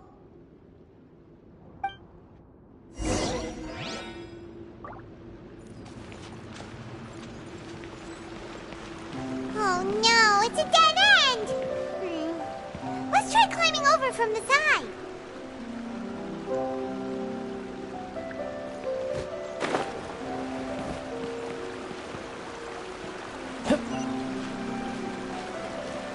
Yeah.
Squall and Fury!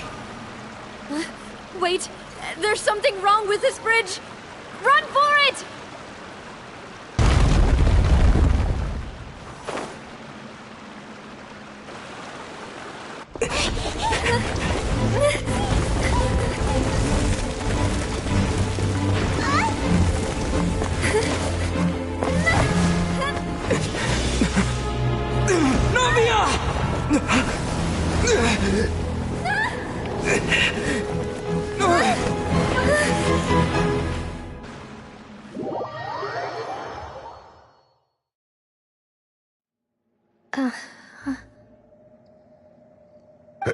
Demoiselle? Huh?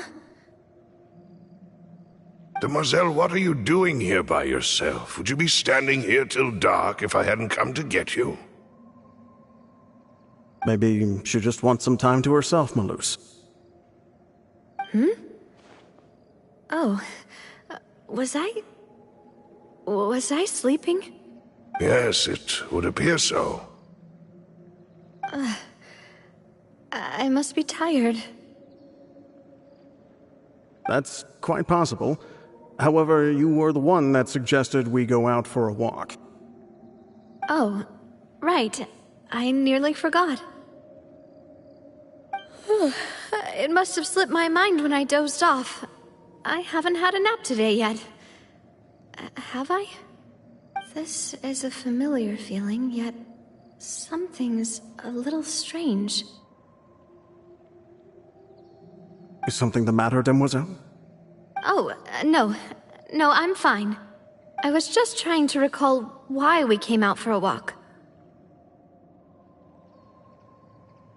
Do you remember Mr. Giverny? He'd requested our help before with foreign merchants who had a debt dispute with him, and we'd resolved the matter not long ago. We were headed to see how things were going with him at the moment. Ah, right. Yes. I remember now. Oh, Miss Navia. Ah, Mr. Malus. And Mr. Silver, too. It's good to see all of you. How have you been? I've been great. Thanks to your help, those bothersome merchants finally realized that I wasn't the one they were looking for. Why, I wasn't even the guarantor for that person. They were knocking at my door day and night. Even my neighbor, Obina, was getting fed up with them. Sometimes force is required to calm someone down and get them to listen to what you have to say. That's right. Oh, by the way, Burnett, what was it that you wanted to give to Miss Navia again? Oh, yes. One moment, I have it right here. Miss Navia, these are some flower seeds that I prepared. Please take them. They're a very good variety, and they'll become very big and beautiful once they bloom. I don't know what we would have done without your help, so this is a little token of our appreciation. I hope you won't refuse. Ah, did you cultivate them yourself? Thank you so much. I'll certainly take them. Malus, we do still have some empty flower pots at home, right? Why, we can have as many pots as you'd like, Demoiselle. Perfect. In that case, we'll swap out some of the decorative plants for some of Mrs. Burnett's flowers. Very well. Wait. Something seems to be off here. Excuse me, madam. If I'm not mistaken, your name is Burnett, correct? That's right. Is something wrong? No, it's nothing. This is the first time we've ever met, but your name seemed familiar to me. I must have heard it when I was discussing things with your husband previously. I've heard this name before. Sometime recently, I'm sure of it. And why are there so few people around here? Where did everyone go? We must mind the time, Demoiselle. We still have important things to attend to today. Huh? We do? Like what? Well, now, did you forget? Miss Navia, here you are. I've been looking for you. Please, come to the Opera House. Your trial is about to begin. My trial? Wait, why would I need to go to the Opera House? Yes, she's right, Demoiselle. It's just about time now, so we should get going. Oh? All right then.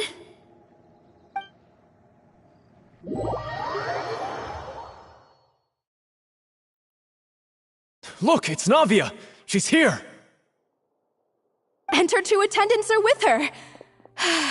Goodness, everyone's finally here. There sure are a lot of people here to see the trial. And they all seem to be oddly excited about something. I even know some of these people. Karina, Desiree, Joyville, Jolien, Essen. Why are so many people here? And why do I have no recollection of this case? And as for the judge... huh? Where's Monsieur Neuvillette? Please sit in the defendant's seat.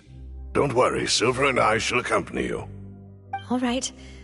But are you sure you can stand behind me? Typically, it wouldn't be allowed, but today is an exception.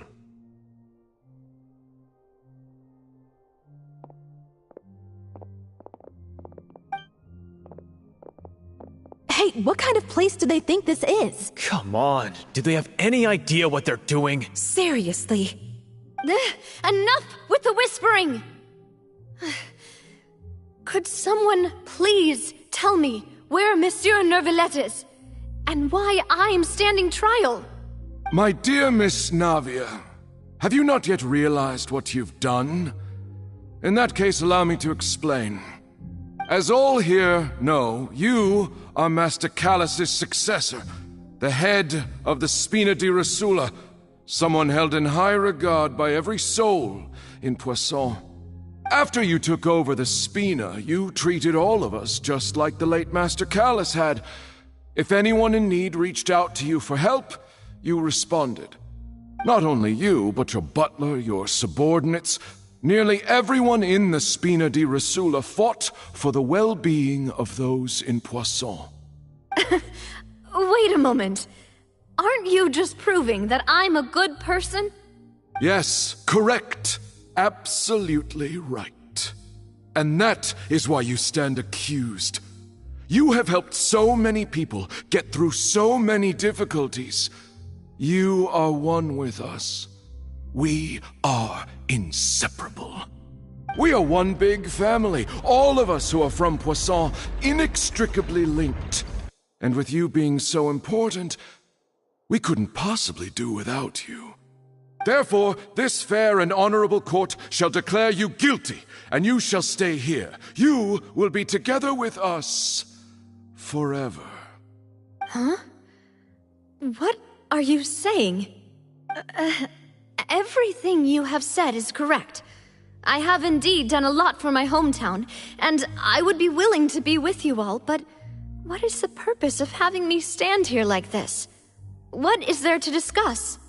Ah, well, if that's what you think, then I have no further comments.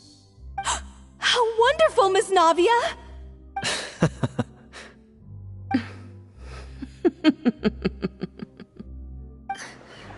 I know all these people. Why are they laughing? I seem to remember now. Yes, I get it. This trial is...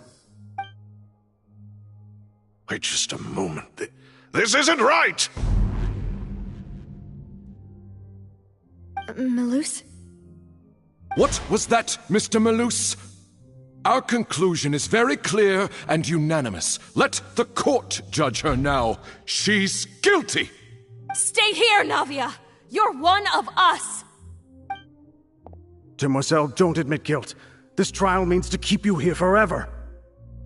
I wish to exercise my right to defend Our Lady. Mr. Joinville, you only know of Navia's goodness, but nothing of her utterly independent mind. She was born a free and independent spirit. She has never been tied down by anything. Indeed, even the death of Master Callus couldn't stop her. Her actions cannot serve as proof that she identifies herself as part of any group. She merely acted as an individual, extending her hand to help others. Please do not mistake her actions as being otherwise. Really? As an individual, you say? Don't forget, we are all Fontainians here. This is the nation of justice, the nation of Hydro. Even if Miss Navia only voluntarily rendered her assistance, that doesn't change the fact that her beautiful soul must return to everyone. Water accepts all, blends with all. It will surely accept her kindness. Everything is measured here in the nation of Hydro, and in the end, everyone shall meld together. Thus, when a unanimous opinion emerges, that opinion represents justice. Now I speak for everyone. Our opinion is consistent. Navia should stay. We and Navia are one. And you would call this justice? Preposterous. You are merely jealous that Demoiselle still has a chance to exist as an individual. Have you forgotten how much you all once longed to become individuals, to become independent? Do you mean to defy our justice? If your justice is flawed, then why should we acknowledge it? As you said, we can also have our own justice. Silver and I shall defend Demoiselle. And that is how we will enforce justice. Ugh, my head... it hurts. Demoiselle. Silver, it hurts. My head is spinning. All I can see is stars swirling in front of me. I remember now. Everything that seemed odd from the very beginning.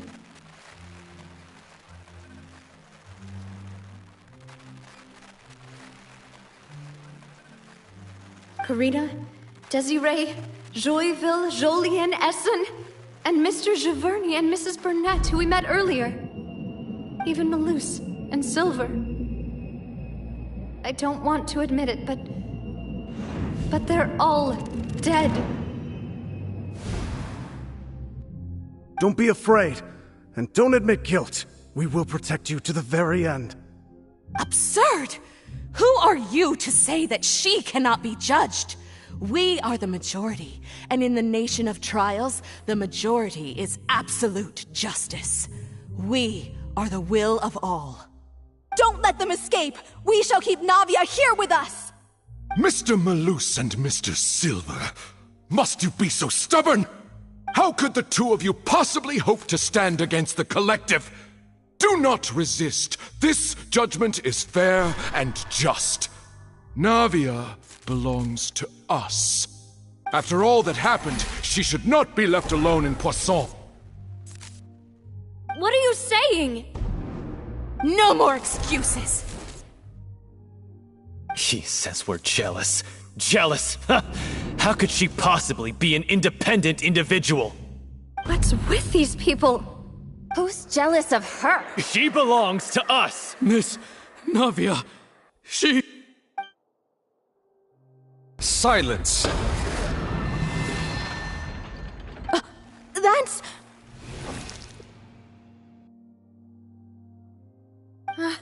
Monsieur Neuvillette! Such commotion is prohibited in the court. The accusations you just presented are nonsense and cannot constitute a proper trial. The court will adjourn for the rest of the day. In this, I shall hear no objections from any unauthorized party. Our thanks, Monsieur Neuvillette. Please leave with me, Miss Navia, while there is still time. But... Go on now, Demoiselle. This is your only chance to leave this place. What, can't bear to leave us behind or something? Malus. My apologies. I couldn't resist making one little joke once I realized that this shall be our last goodbye. Malus... Silver... Quickly! You must come now! Goodbye, Demoiselle. Farewell.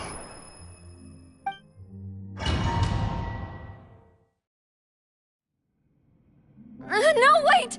Just a second! Navia? You're awake? Good. I must have been dreaming. Malus and Silver were still alive, and they were defending me at some insane trial. It looks like you're all right. Did all the sad feelings cause you to have a nightmare? Paimon could give you a hug. The ruins you were exploring suffered a cave-in. When I arrived, I found you falling toward the water. You were just about to be dissolved within, but I...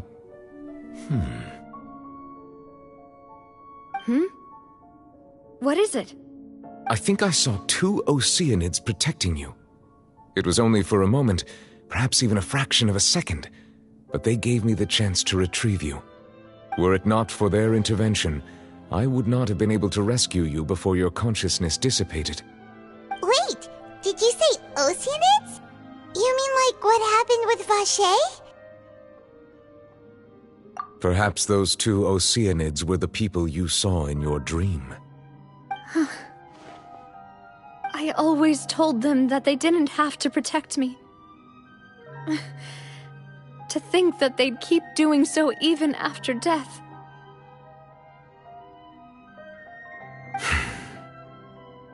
Please come with me.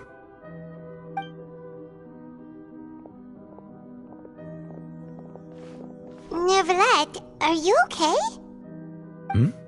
Oh, I am quite all right. Perhaps there's something we could chat about? Why do you look so stiff all of a sudden? Oh, Paimon knows. You're the type who feels awkward when there's nothing to talk about, right? I merely thought that we should give Navia some time to herself. Huh? Why didn't you just say so then? Don't you think it's even more awkward to call us over like this and then have nothing to talk about? I suppose so. Ah, Sigewinne. I hope all is well with her these days. Her work in the Fortress of Meropide has not been too much for her, has it? No way! Don't worry. She's doing fine down there. She's an amazing head nurse. I see. Well, that is good. I have always worried that Sigewinne would need a lot of time to understand the world of humanity, just as I have. Oh, and the Duke also says hi! Even though Sigewinne made him do that. He hopes that you haven't been overwhelmed by all that's happened lately. Thank you. I have indeed been busy lately, and I also hope that everything is going well in the Fortress of Meropide. He still doesn't know what to talk about. Let's chat about something else then. So, Neverlet, you're probably quite the swimmer, huh?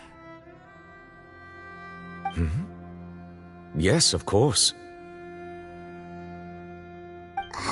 This isn't going anywhere. Let's try something else. How did you find these ruins? Did the knave tell you? Yes, in fact. I had arranged to meet you in Poisson, but when I arrived, I discovered that the Fatui were helping the residents evacuate. They had even transported a large quantity of supplies to the area. Amid my astonishment, I ran into the knave, and we had a chat. She informed me that she had asked you to investigate the ancient ruins here. Yeah, we originally planned to meet up with you, but we thought you might still be busy with all those official documents. We didn't think exploring the ruins would take very long, and who would have thought you'd wrap things up so quickly?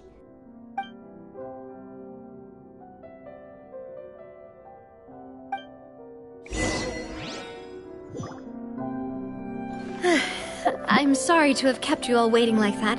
I'm feeling much better now. I guess we should get going again. Will you come with us, Monsieur Neuvillette? Yes, if you wouldn't mind my company. All right! Another one joins the party! Let's get going then!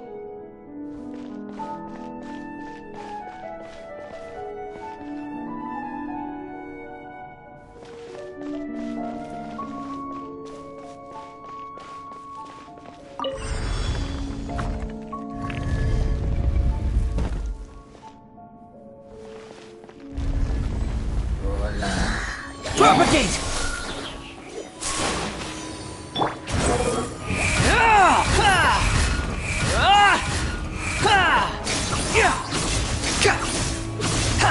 Search for it! You dare to gaze upon me? Scatter! Spring forth!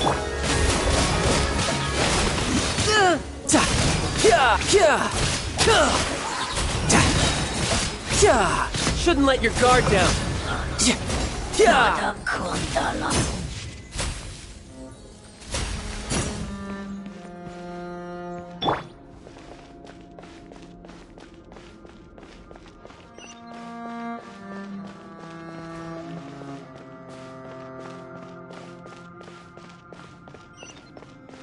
Oh no, another unstable path. Watch your step.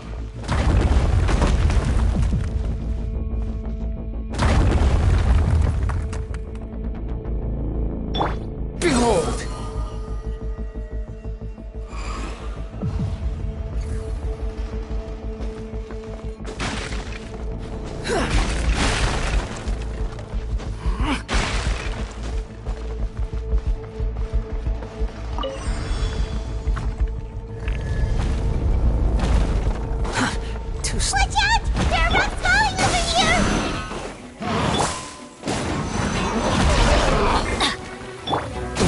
surprises.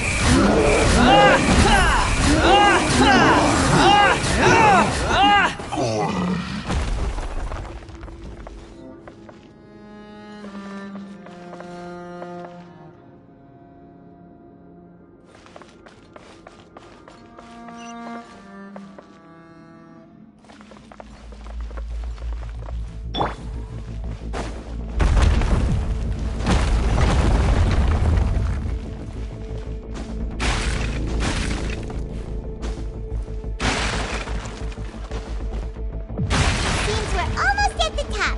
Keep it up!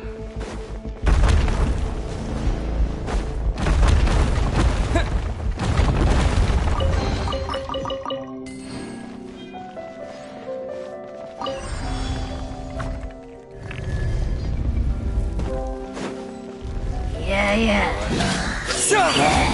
You're mine. You're pretty good. No time. Teamwork is dreamwork! Bow your head.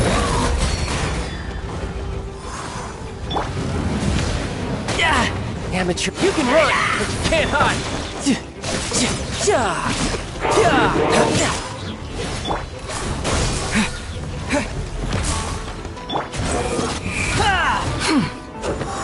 How amusing.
Looks like we've reached the end. This is the place. There should not be any other hidden spaces in the vicinity. The path sure had some twists and turns, but it turns out that this place isn't actually that big.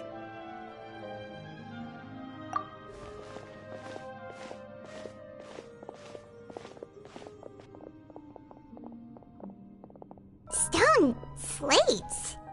It seems like they were put here as an offering. Could we take them down and have a look? Perhaps we should just leave them be for now.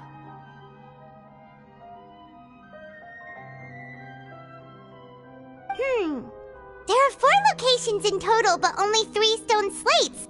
The slate that should be in the first empty spot is missing. The surrounding walls also show signs of damage. There's something written below. Let Paimon see. Reason dictates that this nation be destroyed. I shall record the history of its future here in its past. Say what? It feels like someone left these slates and these words here for a purpose. But does he mean that Fontaine should be destroyed? That would fit the circumstances dictated by the prophecy, yes. Indeed, the slate's contents correspond to it. Take the second slate, for example. There's a person kneeling here. She seems so dedicated. And there's a whole bunch of other people behind her doing the same. She's facing this... what is this? Some kind of island in the sky? And is that Lady Farina in the third image? Did the Hydro Archon fall into the water? And is that a ring of people around her? Paimon doesn't quite get it. Are they all in the water? The fourth image. I know this one. This exactly matches the content of the prophecy. The people will all be dissolved into the waters, and only the Hydro Archon will remain, weeping on her throne.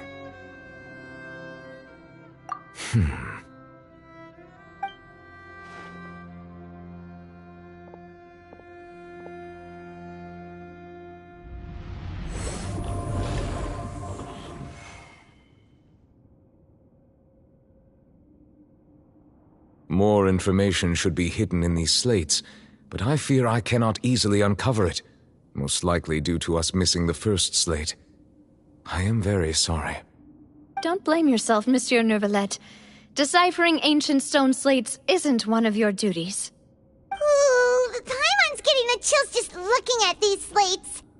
This says that it's the history of the future, right? That means the prophecy's sure to come true. I really hope it doesn't mean that. Still, Paimon feels like these images are kind of weird when you look at them together.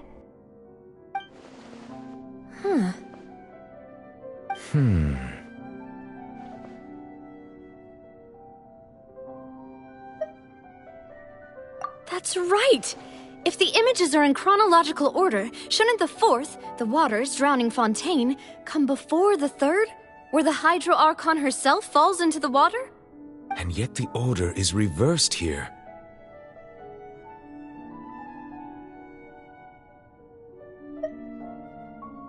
If we go by timing, Lady Farina only emerges in the third image.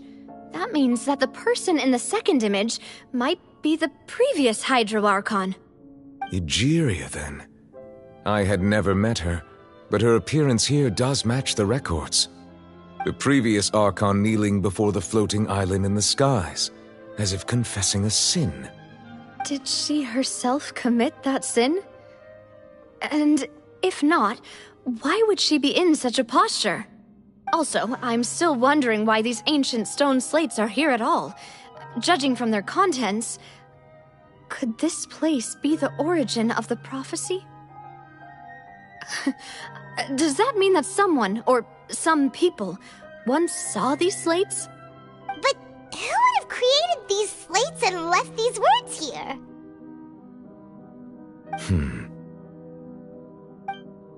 It seems that any further clues will have to come from Farina. In that case, there's no time to lose. There's nothing else to be gained here, so let's head back first.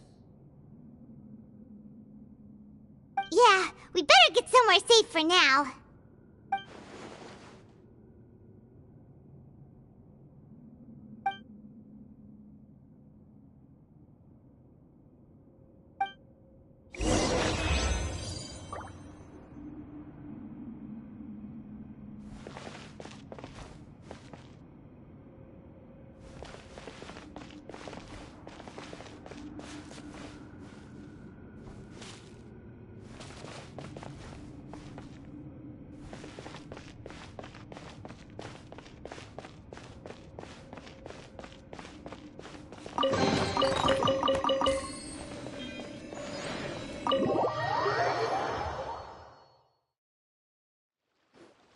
Let's split up here.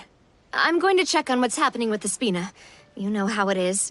There's some things you just need to be there for yourself. You still have energy for that, Navia? Paimon's already beat!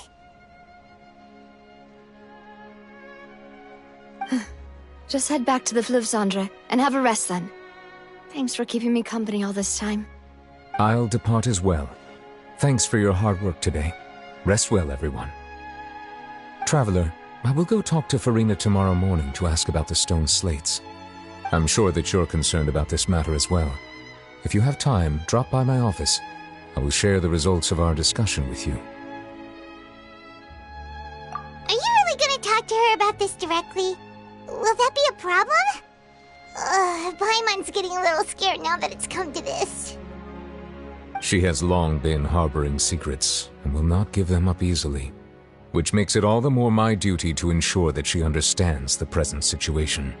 Alright, we'll leave it in your hands then. You're probably the best person to talk to her anyway. I will be carefully considering my words tonight. Traveler, Paimon, our safe house at the Fleuve Cendre is always open to you, as ever. So please don't think you're an imposition. All right. I'll be on my way then.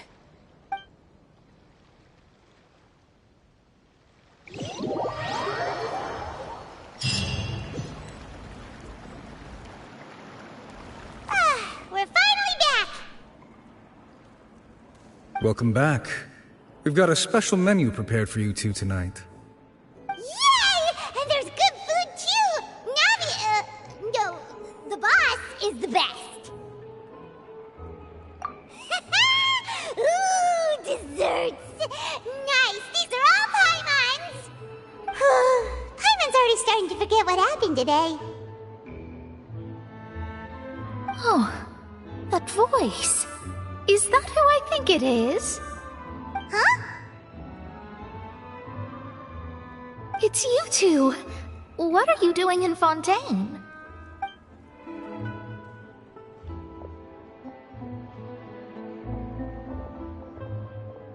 Mona?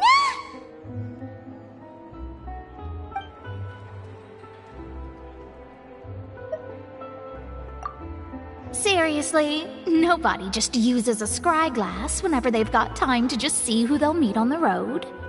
Still, we didn't expect to see you here. Wait, you're not a Fontainian, are you, Mona? Well, I have some business to attend to here, so I booked a hotel in the city. I was just out for a stroll when I bumped into you. Quite unexpectedly, if I might add. Why did you think I was from Fontaine, though? Is that because Magistus doesn't sound much like a Mondstatter surname? Yeah, let's go with that. Well, I used to have my own surname, which was, well, some other thing. Either way, the old hag told me when she took me as her disciple that the first step to being a great astrologist's pupil was to change that name. There was nothing for it, really. She really is amazing at astrology, so I changed my name to what it is now according to her wishes. To my surprise, however, Magistus is not the name of some ancient house or clan. It isn't? Nope. Although it is used by us in place of surnames, it generally just means great. Wow! Imagine including a boast in your name. Wait, are you gonna have to put that into your genealogy as well? I reckon so. In any case, I'd give my disciple a name like this as well, if I were to take one. Astromancer Barbeloth Trismegistus. Whoa, that's a long one. Does it also mean great or something? My name means Mona the Great Astrologist. As for the old hag, hers is, in plain speech, the thrice-as-great Scholar of the Stars. Just take it as a title specific to astrologists. Thrice as great? That's so petty. I know, right? That's just how she is. She used to call herself Magistus, actually, but when she took me in, she changed her name to Trismegistus. Talk about excessive. Magistus is thus the calling card of our school, so to speak, which makes it about the same as a surname.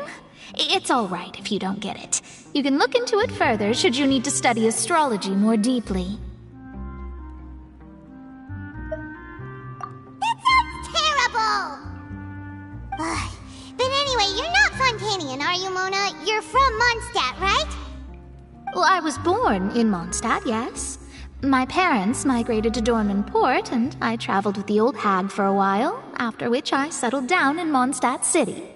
Oh, that's a good thing then. At least we know you won't be dissolved by Fontaine's waters. Speaking of that, I'm sure you're aware that a bunch of things have happened here in Fontaine, right? I know you're not a local, but I'd avoid getting too close to any water that looks strange all the same. There's something ominous about it. Well, the water, I mean. That was the main reason, yes. Just a while back, the Steambird invited me to take part in a panel and speak about the circulation of the prophecy as an astrologist. The invitation was sent quite early on. I don't think anyone expected Fontaine to be in this much trouble. What do you make of that prophecy, Mona? Just tell us what you think as an astrologist. Your word would go a long way to make things more certain and less scary. What I can tell you is that I'm an astrologist, and that this prophecy concerns the fate of Fontaine, even that of all Tevat. Ascertaining this is akin to reading the fortune of the whole world. I'm afraid that this is not something that just anyone can do. If I could do it, you would no longer call me an astrologist, but a visionary. But on the flip side, the prophecy is so huge and powerful that it must surely come from a powerful visionary. Its contents involve the fate of the world. Disregarding it would be a mistake. A visionary? Sounds really powerful and all, but does such a person really exist? Of course. The old hag could do it, and I'd bet there are others amongst those Hexenzirkel colleagues of hers who could do something similar. Huh? Are you sure? All right, I'll help you. It isn't often that I see you with such a serious look on your face. I'll tell you once I hear back from her. Thanks, Mona! You're amazing as always! Oh, well, this is something only I can do after all. So yes, your praises are quite welcome. That's the greatest of astrologists for you! Of all the people we know, you know the star's the best! Indeed, indeed. That's the spirit. Oh, sorry. I came to see what all the commotion was about. If there's anything you need, do not hesitate to inform the Spina di Rosula. Oh, whoops. Guess we were getting a little too carried away there. Well, I'll go tend to my own business now. If I receive any news, I'll be sure to come find you two again. And there she goes, quick as rushing water. And here we are with the Spina guy giving us suspicious looks. If Paimon hadn't spoken for you, it'd be you getting all the weird looks! The things Paimon does for you! That's more like it.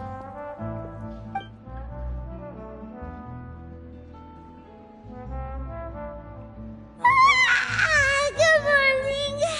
To be honest, Paimon's still feeling kind of sleepy. But it's time to get up, Traveler. We agreed to go see Neuvillette, so let's pack it up and get going.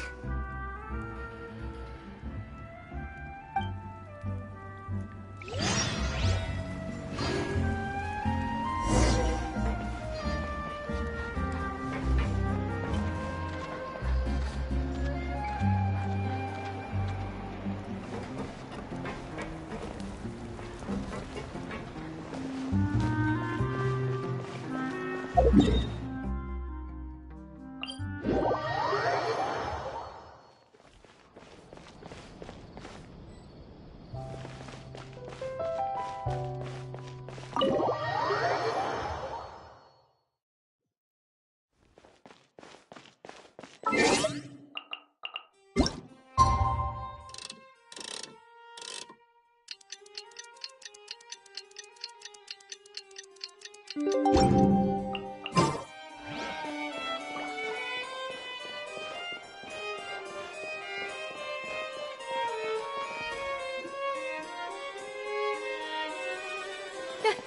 here! Finally! Is something wrong? Monsieur Neuvillette and Lady Farina, they seem to have gotten into a dispute. Please go see for yourself.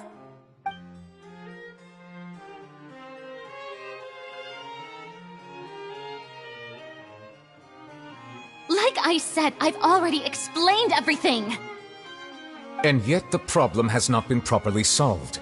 There is little space for excuses between us. It is not my intention to offend you, but please, tell me where you stand. You are the Hydro Archon Focalor, are you not? Look at this. This is a list of the victims from the recent Poisson incident.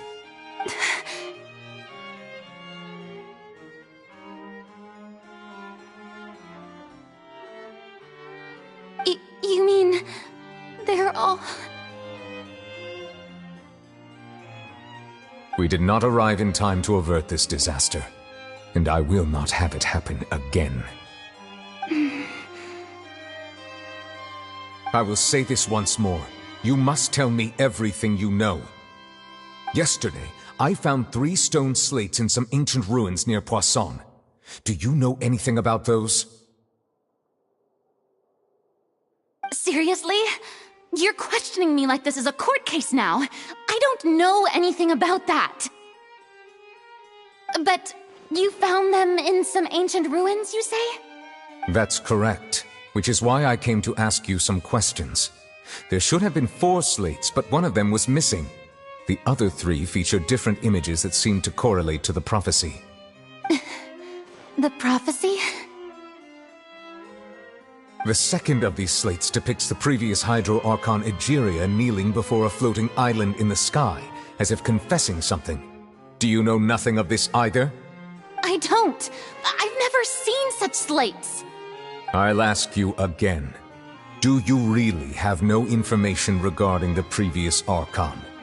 My deciphering of the slates indicates that the Hydro Archon Egeria once had to confess to, or apologize for, a certain sin. If anyone would know about it, it should be you. All gods don't have the same secrets, you know. She was herself and I'm me. Is it really so strange that I know nothing? I understand your concerns, but I'm sorry. I just don't have anything to tell you. Forgive me for saying this now, Lady Farina, but I have long known of your various secret investigations into certain matters. There are several indications that you have been investigating the prophecy on the sly. This is not strange in itself, considering that you are the Hydro Archon. But it is strange that you should also claim to not know any of Egeria's secrets, as well as do nothing following your inquiries. You have never been as superficial as you have presented yourself to be, nor are you a fool. And yet, your behavior is very inconsistent.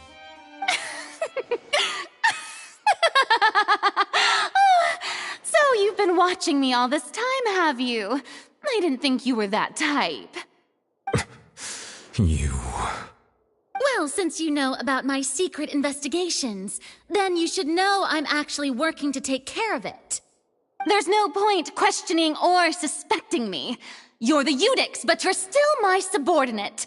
You should be following my lead.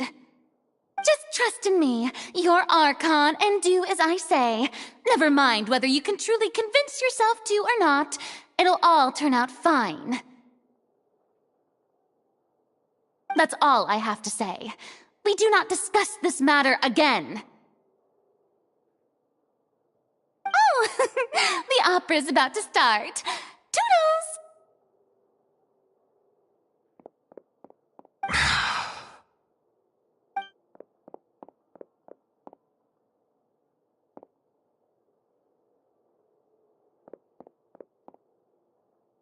Did Farina not notice us standing by the door? Wonder what's up with her. She was smiling. She didn't seem in the mood to care if we were listening in or not.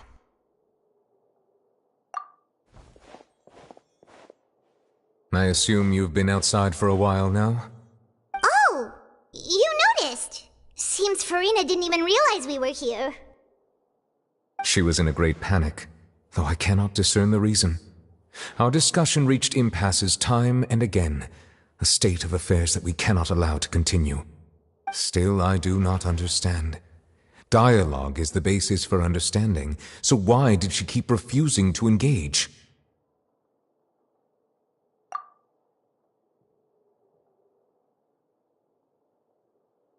Everyone in her inner circle has noticed that she is hiding some secret. The issue is her attitude. I fear that she will not reveal anything unless absolutely forced to.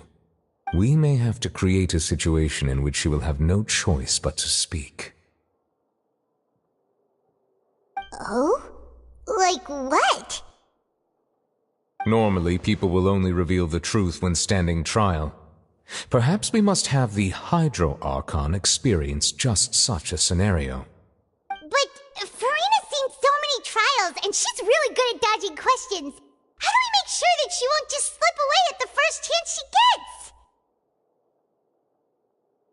We will need to consider this thoroughly, join forces with various parties, and then do what we can. If at all possible, I would prefer to recuse myself from this affair, but we must prevent the prophecy from coming to pass. This may be cruel to her, but all Fontaine is in crisis. The information a god possesses is too precious, and so we must take a chance on this. But who will lend us their aid to do such a thing?